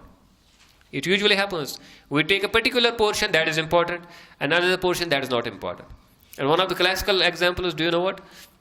فَانْكِهُ مَا تَابَ لَكُم مِّن نِّسَاءٍ مَثْنَىٰ وَثُلَاثَ وَرُبَاعَ. Have you heard about this? Then marry of your choice. Men have been given the option to marry of their choice in twos, in threes, or in fours. And if you cannot do justice, marry only one, right? Now this verse, this very issue is started from this point. فَانْكِهُ مَا تَابَ لَكُم. While as the verse starts with that if you are not able to do justice with the orphans, therefore you marry, actually meaning that you marry their mothers. Are you getting my point? So one portion is getting emphasis, the other portion is getting neglected. When you talk about polygamy, for example, in Islam. So these things, it is not only related with this thing, but this is related with, I believe, everything else in the Quran. Everything has its importance.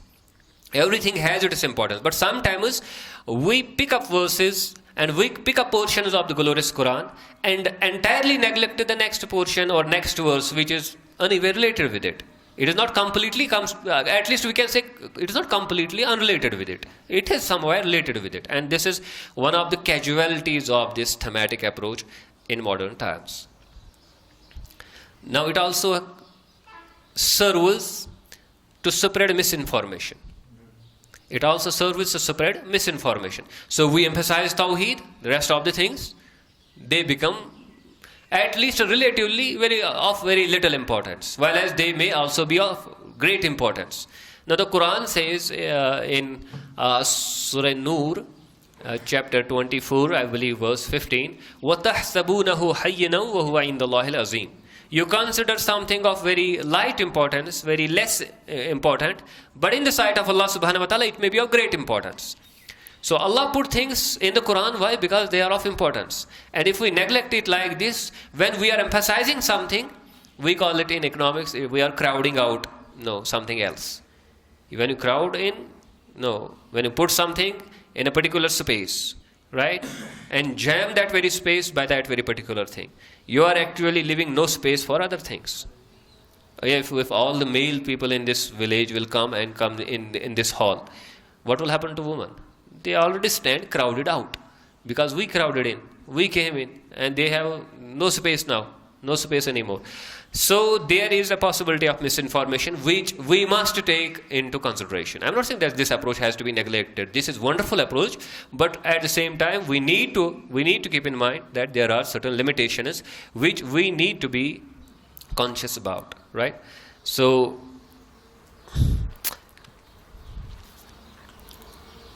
it was about which approach?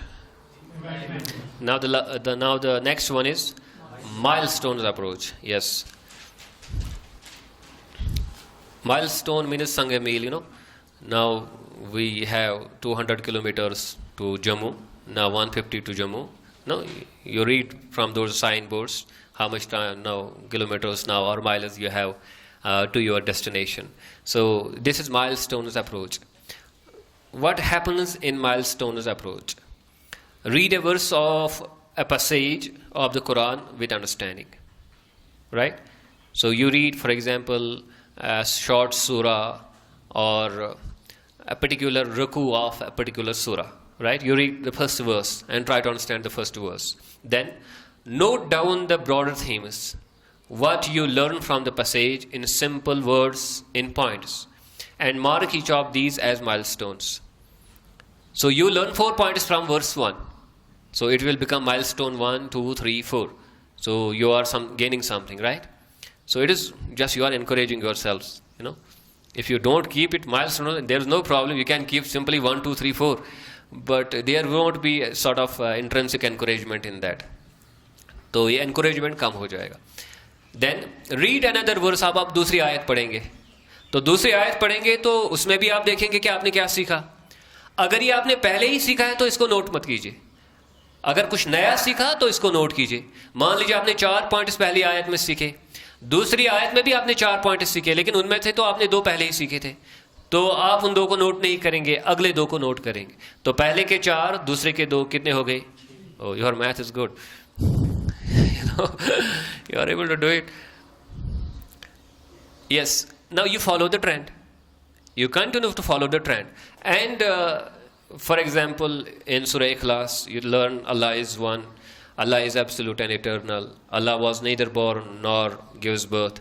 And He is unique and unlike anything else.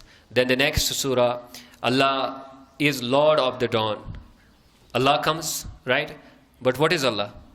Already Surah Ikhlas tells us what is Allah. So 4 things you have already learned. Which Allah you are talking about? What is His definition? That you have already got in Surah Al-Ikhlas. So these 4 points you won't be repeating anymore. Then you add next points, so on and so forth.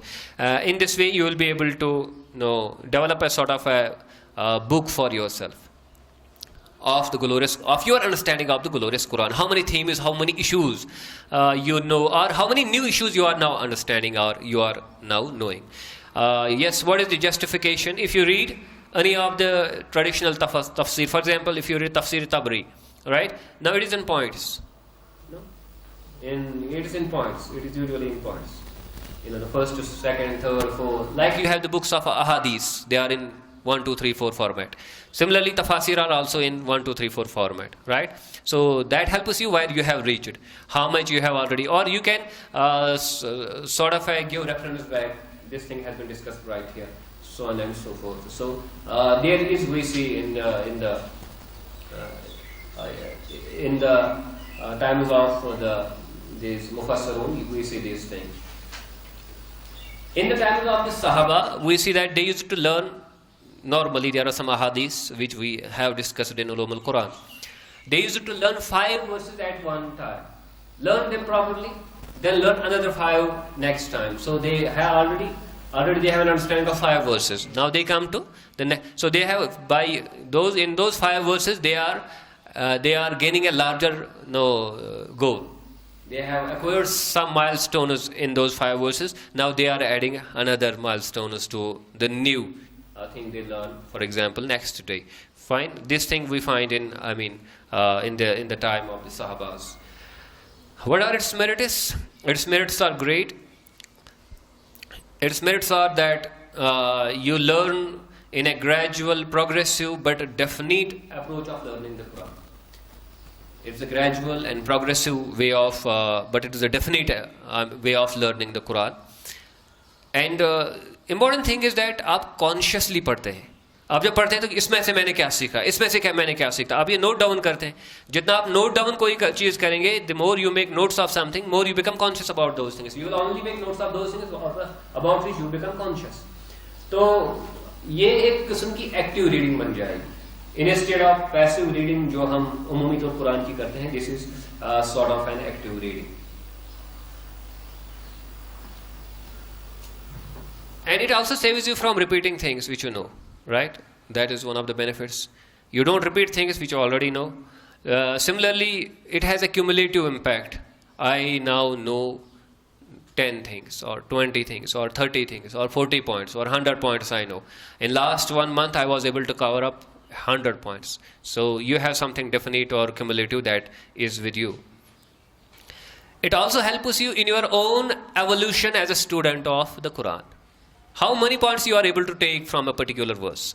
You might have heard कि इमाम शाफी अलैहि रहमान ने एक particular आयत में या सूरह असर से इतने सारे मसाइल निकाले, इतने सारे पॉइंट्स निकाले सूरह असर से. तो जब हम for example when I come back to सूरह इखलास, I may be able to learn something more from सूरह इखलास then I learned earlier. So हमारी जो कैपेसिटी है समझने की, कंप्रहेंड करने की, मसाइल मुस्तंबित करने की, तो उस पर भी हमारी नज़र रहती है कि हम इवॉल्व हो रहे हैं, हम एज स्टूडेंट्स ग्रो हो रहे हैं कि हम रिटार्ड हो रहे हैं. अच्छा, इसमें एक सब डिवीजन है, एक और तरीका है। ये माइलस्टोन्स तरीका ही है, लेकिन इसका एक एक सब डिवीजन है जिसको हम ये क्रोनोलॉजिकल अप्रोच कह सकते हैं। इसका मतलब क्या है कि पहली कौन सूरत नाजिल हुई, बाद में कौन नाजिल हुई, तो इसके बारे में आज किताबें हैं हमारे पास। सो रफली दे टेल अस के these were the first chapters revealed and this were next in next year these and in the next year these. So they give us A sort of A blueprint and structure for 23 years विच सूरा was revealed in which year, right. तो एक sequence बन गई। तो अगर हम कुरान को ऐसे पढ़ेंगे, माइलस्टोन्स अप्रोच इस्तेमाल करेंगे, लेकिन कुरान हमारे सामने जो होगा वो क्रोनोलॉजिकल ऑर्डर में होगा, वो in the order of its revelation हमारे सामने होगा। तो एक बहुत ही बड़ा फ़ायदा ये होगा कि इंटेलेक्चुअल डेवलपमेंट ऑफ इस्लाम जो है ना वो हमारे नज़र में आएगी। कौन कौन सी चीज़ें पहली बताएगी, फिर कौन सी बताएगी, फिर कौन सी बताएगी, अल्टीमेटली हम कहाँ पे पहुँच रहे हैं। तो ये पूरा खाका जो है, ये पूरा time line, intellectual time line जो है वो हमारे सामने आ जाता है। इस्लाम का पूरा इंटेलेक्चुअल टाइम लाइन जो है वो हमारे सामने आ जाता है। एक एवोल्यूशनरी मैप जो है वो हमारे सामने आ जाता है। Yes, what are its demerits? Its limitations. Its limitations are it needs extraordinary efforts, consistency. इसके लिए तो बड़ा एक आदमी को हसास रहना पड़ेगा, बड़ा मुस्तकिल रहना पड़ेगा, कंसिस्टेंट रहना पड़ेगा। और it is not always easy to make notes, it is hectic. दो हमारे जो आज का दौर है, कंप्यूटर अवेलेबल है, तो इसमें रिलेटिवली ईजी हो जाता है। आप अगर एडिट करना चाहते हैं, किसी नोट को ऐड करना चाहते हैं, डिलीट करना चाहते हैं, ये आपके लिए आसान है, लेकिन previously it would have been difficult. इसी तरह आपको कॉन्स्टेंटली रिवाइज करना पड़ेगा कि आपने आज तक क्या समझा। नया पैरा समझने से पहले आपको ये देखना है कि आज तक आपने क्या समझा, क्योंकि नया पैरा समझने में आपको कुछ वो नहीं रिपीट करना है जो आपने पहले ही लिखा हुआ है, जिसके आपने नोट्स बना रखे हैं। So it must be like that. So this was our thematic approach. Now the next is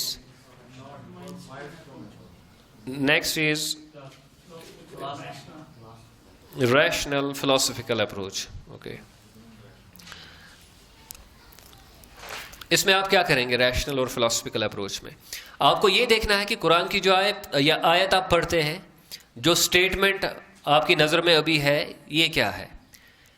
ये सिंपल स्टेटमेंट है, एक दावा है, ये भी हो सकता है, ये एक एक्सप्लेनेशन हो सकती है, ये भी हो सकता है।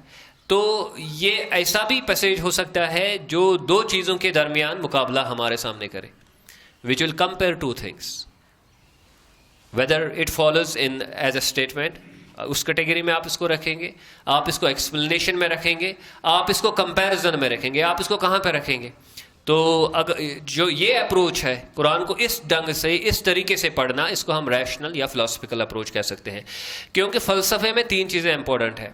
You must state your position clearly, आपको अपनी बात सही तरीके से, सरीह तरीके से बतानी है, ठीक।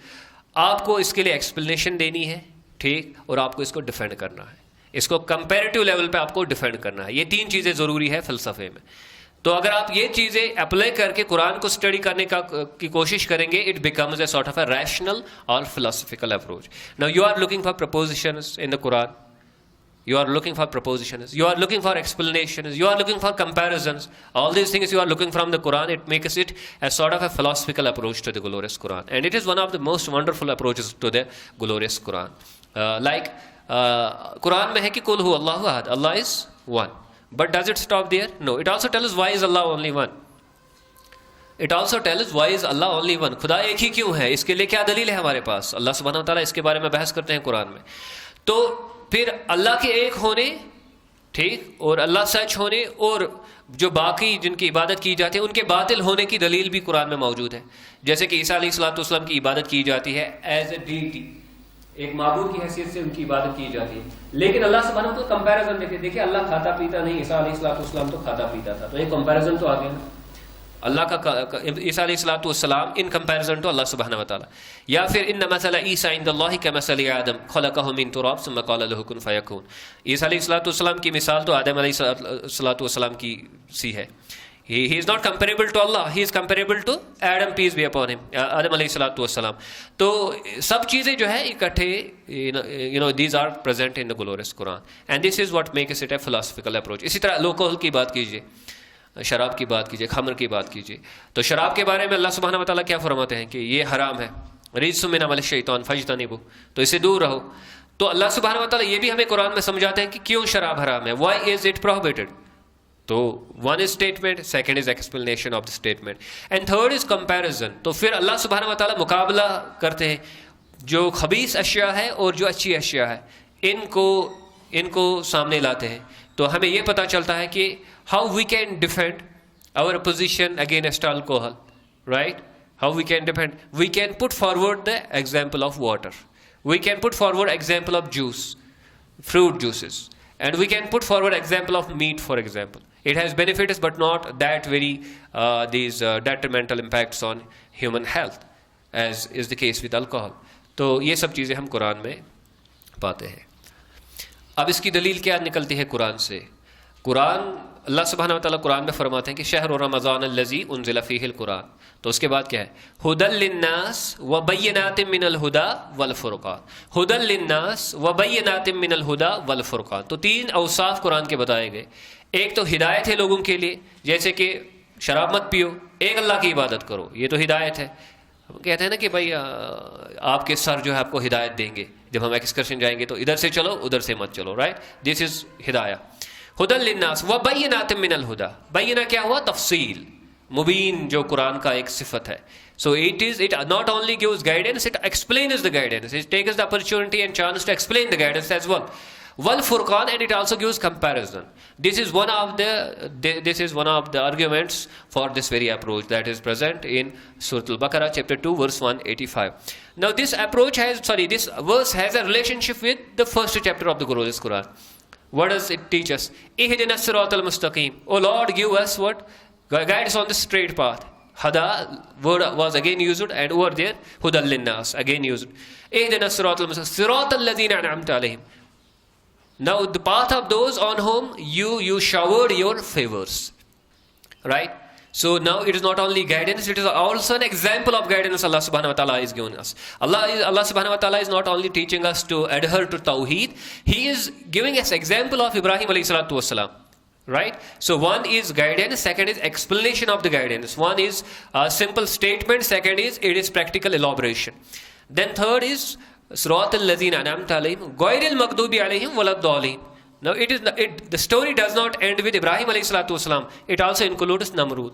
The story does not end with Moses, peace be upon him. It also includes Pharaoh. The story does not end with any of the messengers of Allah subhanahu wa ta'ala. It also includes their opponents and their perspectives. Fine. So all these things are together, and this is what we do in philosophy. This is what philosophical approach is. What does its merit is? Its merit is that it teaches us Islamic philosophy and logic, in which we lack greatly. We have very little conception about there is something we can call as Islam, philosophic in Islam, or Islamic as philosophic. Then similarly, we don't mind too much about logic. Both these things are part of this very approach, right? Now, one of the greatest benefits of this is that it provides us with dawa dividend. That it encourages us, it gives us resources for dawa. Now, you are not telling only people why you should abstain from alcohol. You are also giving them reasons for staying away from alcohol. You are not only telling people that you should worship only one God. You are also giving them reasons for worshipping only one God. This is what the beauty of this approach is. And the one of the important things is that it gives you what Ibrahim alayhi salatu wasalam called as itminane qalb. He needed an elaboration, an explanation. Rabbi arani kayfa tuhiyal mauta. Oh Lord, tell me how you give life to the dead. So he said, Avalam tu'min, don't you believe? He said, Bala walakin liyatmainna qalbi. Yes, I do, but the point is that I need the tranquility for my heart. It gives us peace in mind. That yes, what we are doing, it is reasonable, it is logical, it is not incoherent, it is beautiful, it has coherence. So all these things we are able to attain only when we know logic of things, when we know the philosophical, dimensions of things. What is its limitations? The way it is extraordinary, beautiful, it also has beautiful limitations. There is a problem of what we may call as a distinction dilemma. One verse, right? We decide it is a statement, right? We decide it is a statement, but the same verse can be explanation for another statement. Are you getting my point? There may be that sort of a connectedness between the verses. A particular verse, we decide it is a proposition. Now we need to find explanation. But this very same verse can be an explanation by itself for another verse. Are you getting my point? So this can be, so there will be a distinction dilemma, and you need to actually be more refined actually. I'm not discouraging you and encouraging you. That be more refined so that you are able to appreciate these things as well. That a single verse can play multiple roles. It is not necessary it has to play only one role. Yes, there can be omissions as at times we may be confused whether to keep this as a statement, a proposition, or to keep it in explanation, or to keep it in comparison. It may be the case. It may be a bit confusing, but we must not fear this and we must move ahead. Anyway, we need to recognize this thing. We need to be conscious about this, that we will be encountering this while we study the Quran from a philosophical perspective. Now we move on to the next one, which is systemic or organic approach. What is systemic or organic approach? Organic means something which is live, which is full of life, right? Parts are not full of life. If you take, for example, part of human body, you take it out. Even theoretically you take it out, it loses to be in a sense living, right? But when it is complete, it is in a sense it is living. That is why I use the word organic. And systemic means when there are deep relationships, interconnections between things which cannot be separated from each other, which can only be appreciated when you look to the entirety of the discourse, passage, for example, of the glorious Quran. So what you do, choose a particular passage of the glorious Quran. You choose a surah, then it is a broader, it is a holistic approach. And if you choose a particular ruku, it becomes localized within that very surah. Localized or entire surah. So it depends upon you what you choose. Obviously you have to begin from smaller, portions. Study it as a whole. Don't study, for example, you take passage of this Surah Ikhlas, it is 4 verses, right? So don't think the first verse has got nothing to do with the second, and second has nothing to do with the third, and third has nothing to do with the fourth, and fourth has nothing to do with the first, second, and first and second. Don't think like that. See that there are connections between these. When there's a sort of a web, there's a sort of a network where everything is connected with everything else, like in human body. So similarly, you study the passage like that and try to join every issue with every other issue. Try to join every issue with every other issue in that very passage. So it may be like it is Iman, then it is creation of the world. It seems Iman is something that is spiritual, then creation of the world is material, therefore these are two separate entities. But when you read the Quran from an organic and systemic perspective, what you do is that you understand this is actually one. This is whole. This is not something segregated. This is not compartmentalized. There are deep interconnections between the 2 or 3 points that are made in a particular verse which cannot be segregated from each other, right? So join every issue to every other issue. Try to join every issue to every other issue. You will find the ways of doing it. We have this discussion on Siyam, and we come to realize how convoluted it is, how complex it is, in what sense it is related with so many different things which we feel in the beginning that it is not concerned with those. Now, for example, take the case of Surah Al-Hujurat. Surah Al-Hujurat, I believe it is in 2 ruku, most probably. Now, there are three themes, larger three themes which you will recognize. The singularity of the Prophet, peace be upon him being Rasul Akram sallallahu alaihi wasallam, ek munfarid shakhsiyat, ummat se alag, as a prophet. This is emphasized in the first portion. Second portion emphasizes that rest of the ummah is the same. All the human beings in ummah are the same. They are having equal stature in the sight of Allah subhanahu wa ta'ala. That is why Allah subhanahu wa ta'ala mentions, Innam akramakum indallahi. What is that? The reference actually to? You are the same. In the worldly scenario, you are the same. But in the other worldly scenario, it will be the taqwa which will be the distinguishing factor. Otherwise, you are the same. You are innamal mu'minuna ikhwa. The believers are one brotherhood. This is the second theme. And the third theme is, there will be what we may call as takhrib kar. Those people who will create fuss. And they will create fuss, they will create problems, right? They will be mischief mongers. But their relationship of their mischief is with the two things that are mentioned before. That is, the Prophet being unique in among us. As human being, he is the same, but as a prophet, he is completely different than us. As there is no comparison between prophet and an ummati, right? The second is that there is one single brotherhood. The mischief in the mischief and the problems that will be created in the future for this ummah will have these two cornerstones. Either you will violate what? The uniqueness of the Prophet, or you will violate the similarity of the Muslims, rest of the Muslims, right? So what I want to actually emphasize, I think we got engrossed into this issue, what is going to happen to the Ummah and how important it is to consider that the Prophet is unique and the rest of the Ummah, they have the same stature in the sight of Allah subhanahu wa ta'ala, or in the sight of the law, they are the same. The point here is that these are not disparate elements, they are together. They are speaking essentially about the same thing.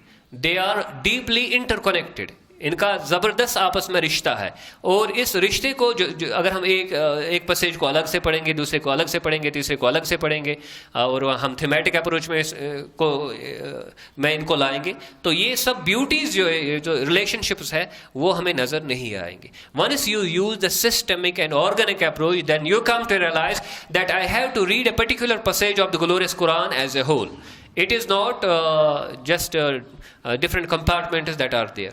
No, it is a complete building where different things have relationship with each other, and the structure is intact only because it is related to each other.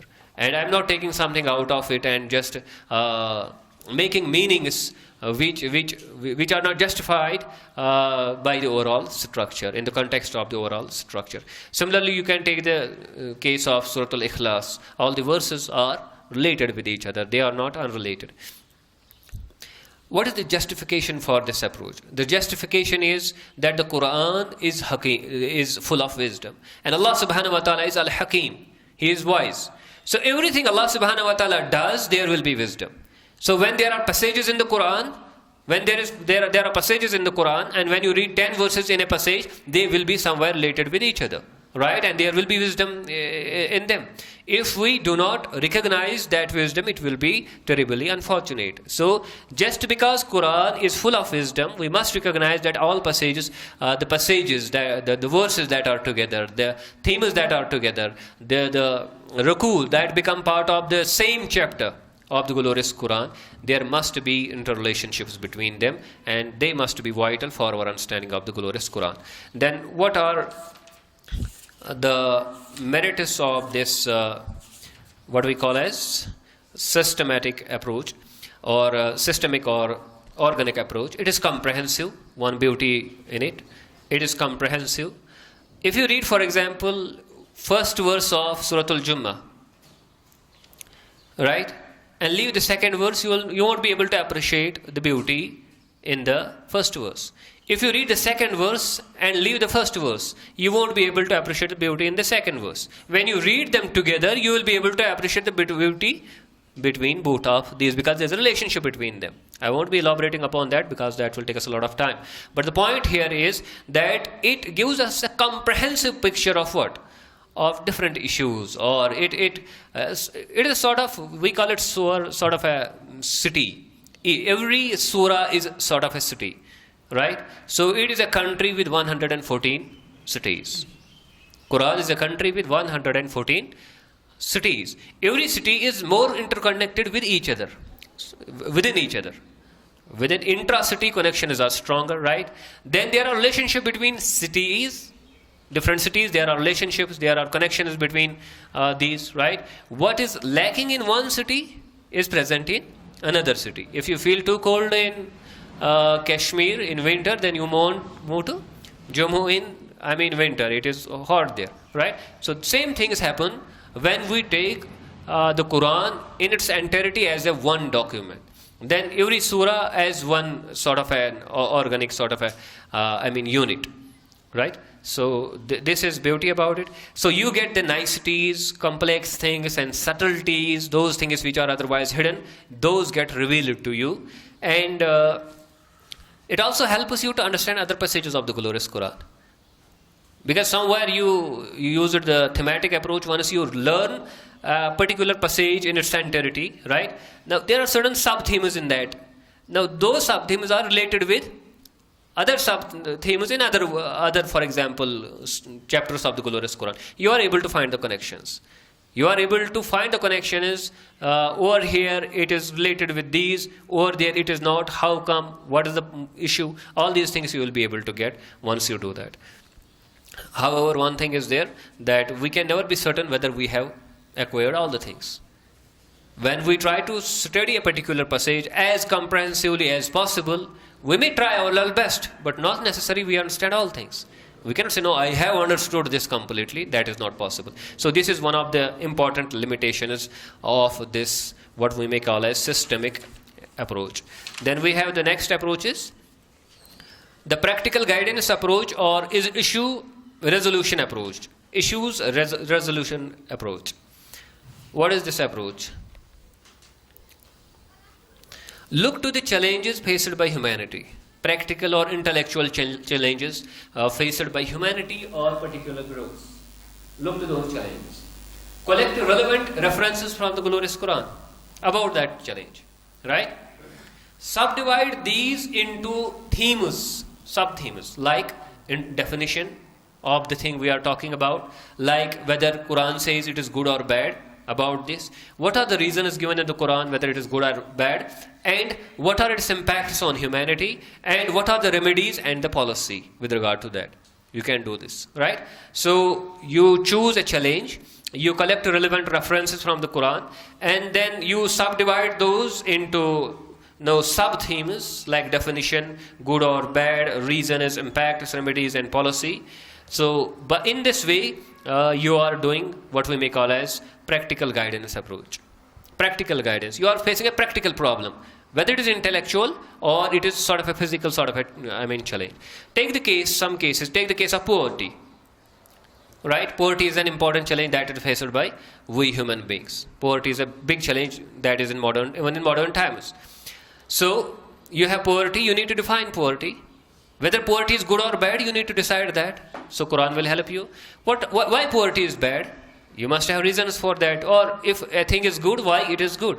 Then what are its impacts on human life? You must be able to get that. Then what are the remedies and policies that must be adopted to resolve the issue of poverty? Getting my point? So the thing is that you are getting involved in two things. You are getting involved in an external challenge, but now you are looking to the external challenge from the perspective of the glorious Quran. And now has it justification? Yes, it has justification, because Quran is hidayah. Quran तो एक guidance है. तो अभी आप कोई challenge face कर रहे हैं, तो आपको guidance के लिए कहाँ जाना है? You have to go back to the Quran and ask the Quran what is your position on this very point, on this very issue. तो जाहिर सी बात है, दिस इज जस्टिफाइड. तो व्हाट आर इट्स मेरिट्स? इसका अहम merit ये है कि आप तो प्रैक्टिकली इन्वॉल्व हो जाते हैं, ठीक है ना? आप प्रैक्टिकली कुरान में जो इन्वॉल्व हो जाते हैं और पॉलिसी फॉर्मुलेशन में आप इन्वॉल्व हो जाते हैं. On this side and on that side you are getting involve in a very sensitive way. दूसरी चीज ये है कि you get solutions to the problems. That is what humanity needs and that is why Quran was revealed. You get solutions to the problems that are faced by human beings or different groups. You also learn the effectiveness of the glorious Quran. You also appreciate the glorious Quran. Otherwise, it will be difficult for you to appreciate the glorious Quran. Yes, it is beautiful, language, literary. It is really very beautiful. But when there is a sense that it is not of practical help, obviously, you cannot appreciate Quran in the way it should be. So another thing is that you will be able to develop Islamic theories of modern problems. You will be able to develop Islamic theories regarding modern problems, modern issues that are faced by humanity. Once you use what? You use practical guidance approach or issues resolution approach. What are the limitations now? The limitations include, and one of the most important limitations that we'll be confining ourselves to, is that it is really very advanced field of study. It needs a lot of preliminary knowledge. Not only about, on the one hand, you need to know about the issue that you are talking about, the practical, how the world is looking at the issue. At the same time, you must have knowledge, you must have comprehension in a comprehensive way of the issue from the worldly perspective, and then you must have comprehension of the glorious Quran as well. How many things, how many verses, how many passages, how many sub-passages can be included within that very topic. You must have an eye on that. You must have a view of that. Then the next approach is personal field approach. And particularly for students of social sciences, humanities, this is, I believe, really very wonderful. What is your subject? So some of us have history as their subject, some others have political science, some sociology, anthropology, psychology, philosophy. I'll be particularly talking about social science students. So if you are a sociology student, they call it sociology, So if you are a sociology student, or you are an economics student, you are a political science student, read the Quran as a book of political science. Read the Quran as a book of economics. Read the Quran as a book of sociology. You have syllabus, you have themes, you have different units in your books, right? So look the Quran from that very perspective. So for example, in sociology, you have a family, one of the concerns. Right? Look at the family from the Quranic perspective. Look for the family in the Quran. And what sort of perception Quran has or Islam has regarding the family. Similarly, evolution of religion is one of the issues in sociology. Look into the Quran and see how religion has changed, how they get evolved, how they get modified. All the sorts of things are there in the Quran. So you get engaged now. On the one hand, you are actually doing your science, and on the other, you are actually doing Quran. You are engaged with the Quran on the one hand, and on the other hand, you are dealing with your own subject. Yes, we talked about poverty. I, as a student of economics, for example, I must look to the Quran in the context of the issue of the poverty. What does Quran talk about poverty? What does it talk about economic development, economic prosperity? Then there are so many things others which we cannot talk here, which also includes psychology in economics, which also includes politics in economics, which also includes sociology in economics, and all those things can be clubbed together, combined together, and I can look to the glorious Quran from that very perspective. I am actually trying to understand my own subject from the perspective of the glorious Quran. Or even those students who are, even those people who are students of language, right? They can just make study of the glorious Quran as a literary, document, as a literary text. Then see how they are faring, or what is happening today, and rest of the things that are related with their subject. What are its merits?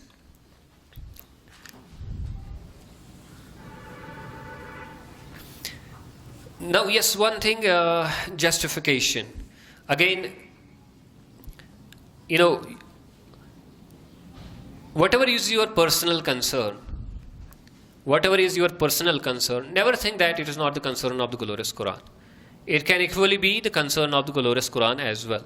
So when in sociology you are studying, for example, society and it is different dimensions, in economics you are studying economy and it is different dimensions, in political science you are studying different issues related with politics and constitution and so on and so forth. Never think that Quran is unrelated with these things. In fact, it is one of the most beautiful ways of appreciating Quran for the students who are college going students who have taken MA courses or rest of the courses for themselves. So Quran, since it is guidance for all the things, then we must look to Quran as a guide with regard to our own subjects as well. Now what are its merits? The merit is one of the important merit is that it is sort of a mutually beneficial sort of an approach. You not only learn Quran, you also learn about your subject. What are the viewpoints given by different theorists regarding evolution of religion, and what are the viewpoints given by the Quran regarding the evolution and change in religion. So these things are discussed in, both in your subject as well as in the glorious Quran. So it is mutually beneficial because you are essentially engaging with the same thing. You are engaging with the same thing. Similarly, it gives you expertise. It gives you expertise because you are not soon you are not going to leave your subject. If you are doing your BA in a particular subject, you are likely to do it in MA. You may be doing MPhil in that and PhD in that and postdoctorates in that. So simultaneously, if you are trying to understand Quran from the same perspective, you are growing in both the fields. And your expertise can go much beyond the normal person who is studying the Quran. The normal person. Your expertise and your specialization can go much, much beyond a normal scholar, even a normal scholar who has maybe studied Quran like this intensively, who has studied Quran. Then it also helps you to, as in the previous case, theoretical development of Islam as well as sciences. The theories that you have studied in sciences, different subjects, you can apply those theories to understand the Quran. And the theories given by the Quran, perspectives given by the Quran, you can apply them, you can use them to understand your own subject, your own theories. So that way it is, it's a great boon. Similarly, it helps you in policy formulation.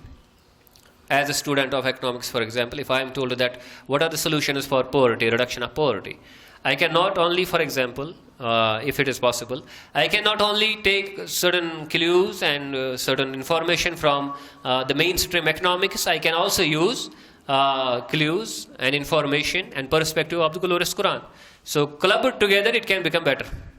It can become better as a policy recipe, by way of policy formulation. It is much better and concrete approach. So it is going to help us.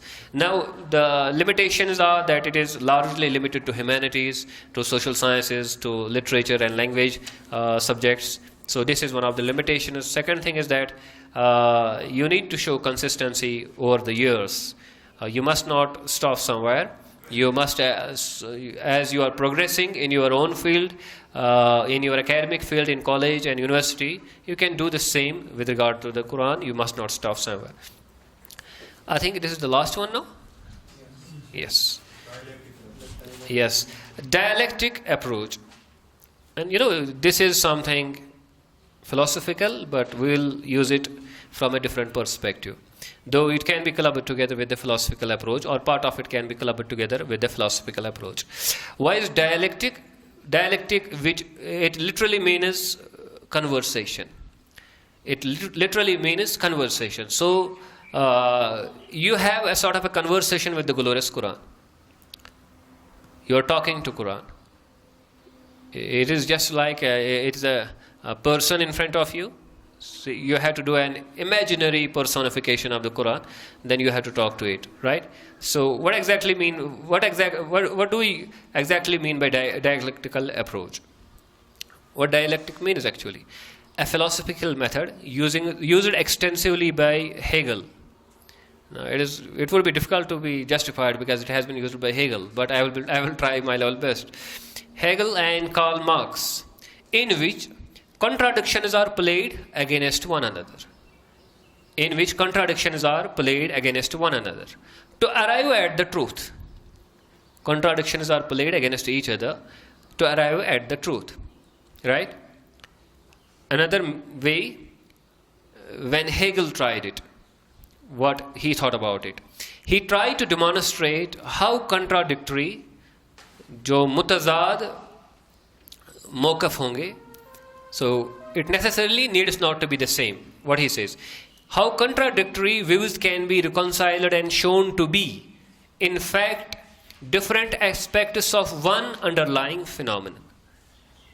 Anyway, I will try to simplify it. Let us not go into deeper philosophical propositions. Actually, I named it dialectical. I saw it somewhere. Then it was not in my mind what actually this dialectical, precisely, specifically what it means. Therefore, I got it and I retained it. I wanted to change it, but I retained it because it serves the purpose. What exactly do we mean? So you read the Quran, La rayba fihi hudal lil muttaqin. There is no doubt that the Quran is a guide for those people who are pious. Right? Right? So should we not doubt the Quran? Is the question. I am asking, Quran is in front of me. Should I not doubt you? Why should I not doubt you? Why should you presuppose? आप क्यों मुझसे तकाजा करेंगे कि मैं आपको अभी पहचानूं नहीं और इससे पहले भी आप पे यकीन करूं? Why should I do it? So I am asking question. I am raising an issue. So Quran is making a statement. I am raising an issue. This is what I call a dialectical. And I am raising an opposite issue. Why should I do it? How come you are demanding this thing from me? Similarly, الَّذِينَ يُؤْمِنُونَ بِالْغَيْبِ, those people who believe in the unseen. So, what is ghaib? Why should I believe in ghaib? Whether there is ghaib, so on and so forth. What does it ghaib mean? Why are you forcing me to accept, believe in the ghaib, so on and so forth, right? So all these things, or is faith a matter of blind belief? So I must, do you want me to believe blindly? So I must ask the Quran. So I am raising, each time Quran is asked, talking to me, I am talking back. And I am raising issues, right? Similarly, وَالَّذِينَ يُؤْمِنُونَ بِمَا أُنزِلَ إِلَيْكَ وَمَا أُنزِلَ مِنْ قَبْلِكَ, those who believe what was revealed to you and before you. Should I also follow the earlier scriptures? I am asking the question. So each time I am reading the Quran, what I am doing? I am raising issues. And in this way I progress. In this way I keep these questions written down, and in this way I progress. I move ahead. And this is what dialectical fashion is. So proposition, there is a counter proposition. So you have Sawa'un alayhim anzartum am lam tunzirhum la yu'minun. So it is Quran says, does it mean that no kafir is going to believe in Islam? So I am asking a question. I am raising a counterpoint. Are you getting okay? So you continue like this, and as you move ahead, these issues will be resolved and new issues will crop up. Old questions will be solved, old questions will be answered, and new questions will arise. And I continue in this very same fashion, not till I understand Quran, till I am alive. Because this process should continuously move ahead. I must raise issues. As the Quran is asking me, I must also ask sometimes. Because Quran, it is one of the methods of the Quran. Quran also does the same thing. It asks questions. It not only answers questions. It asks, there are on every page, I checked almost 300 pages of the Quran. And in 300 pages of the standard 600 page Mus'haf, there were more than 300 questions. It has so much of right, why can't I ask a few questions myself? Right? So this thing can be done. And whether it is justified, yes, it is justified. We see the examples of the messengers in the glorious Quran. Right? We have Uzair alayhi salatu wasalam, Anna yuhi Allahu ba'da mawtiha, in Surah Baqarah chapter 2 verse 2, I believe 259. How will Allah give life to this very city which is completely shattered, which is completely dead? This was asked by Uzair alayhi salatu wasalam. Similarly, in the next verse, Ibrahim alayhi salatu wasalam raises the question, Rabbi arani kayfa tuhyi al-mawta, oh Lord, how come you give life to the dead? How does it happen? So he is asking a question. Similarly, when Maryam alayhi salatu wasalam was given Bashara, she was given good news of Jesus Christ, peace be upon him. She raised the issue. Rabbi anna yakunu li waladun walam yamsasni bashar. Oh Lord, how can I have a child when I have when I have, no man has touched me, so on and so forth. So we have the same case with Zakaria alayhi salatu wasalam and Ibrahim alayhi salatu wasalam, and so on and so forth. So asking questions, it is not sin, it is not bad, but it is one of the ways of approaching the glorious Quran. You know, some people have therefore said that doubt is a method. Doubt is a method. You doubt something, whether it is like this or why it is like this. So you doubt it. Then you move ahead and you come to realize it is relevant. So you come to realize what the issue is. You get the answer to the question. Now, what are its merits? The merits are that there is a progressive understanding of things, right? Now, one of the beauties of questions is that they tend to be remembered more as compared to answers. If you raise questions, it remains in our mind.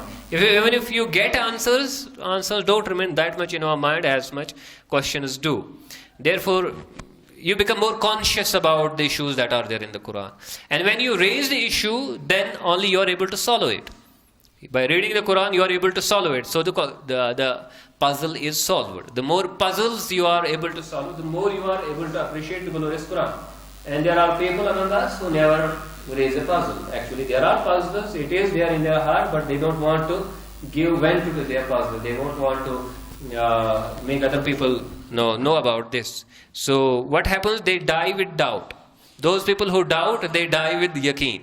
And those people who do, who say we have yaqeen, they die with doubt. And those people who doubt, what is the essential meaning of this very passage or this very statement of the Quran? They die essentially with yaqeen. This moves in the, and you know what the walakin liyatma'inna qalbi. So it is related with qalb. Once you raise an objection issue, and you have the case with these angels. How come you are going to make Adam alayhi salatu wasalam or his zuriya as Khalifa on earth, while as they will do this sort of a bad thing on the earth? So they are raising issues. So we raise issue against different parts of different passages and different propositions of the glorious Quran. And by this way we move ahead. And there are not too many, limitations to it. One thing we have to keep in mind is that once we raise the issue, we don't leave it there. We have a problem of raising issue, we keep it in a heart, lock it, put it in a refrigerator so that it is ever living, it never dies, but we never discuss about it. This is a problem.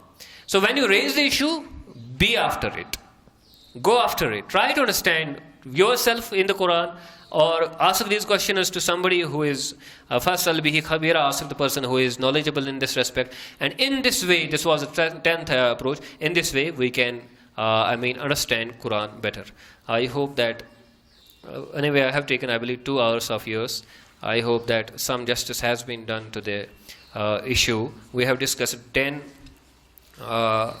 techniques, methodologies of studying the glorious Quran, and I hope that you will give, inshallah, useful feedback so that we can enrich this very subject. Aqulu hadha, astaghfirullah.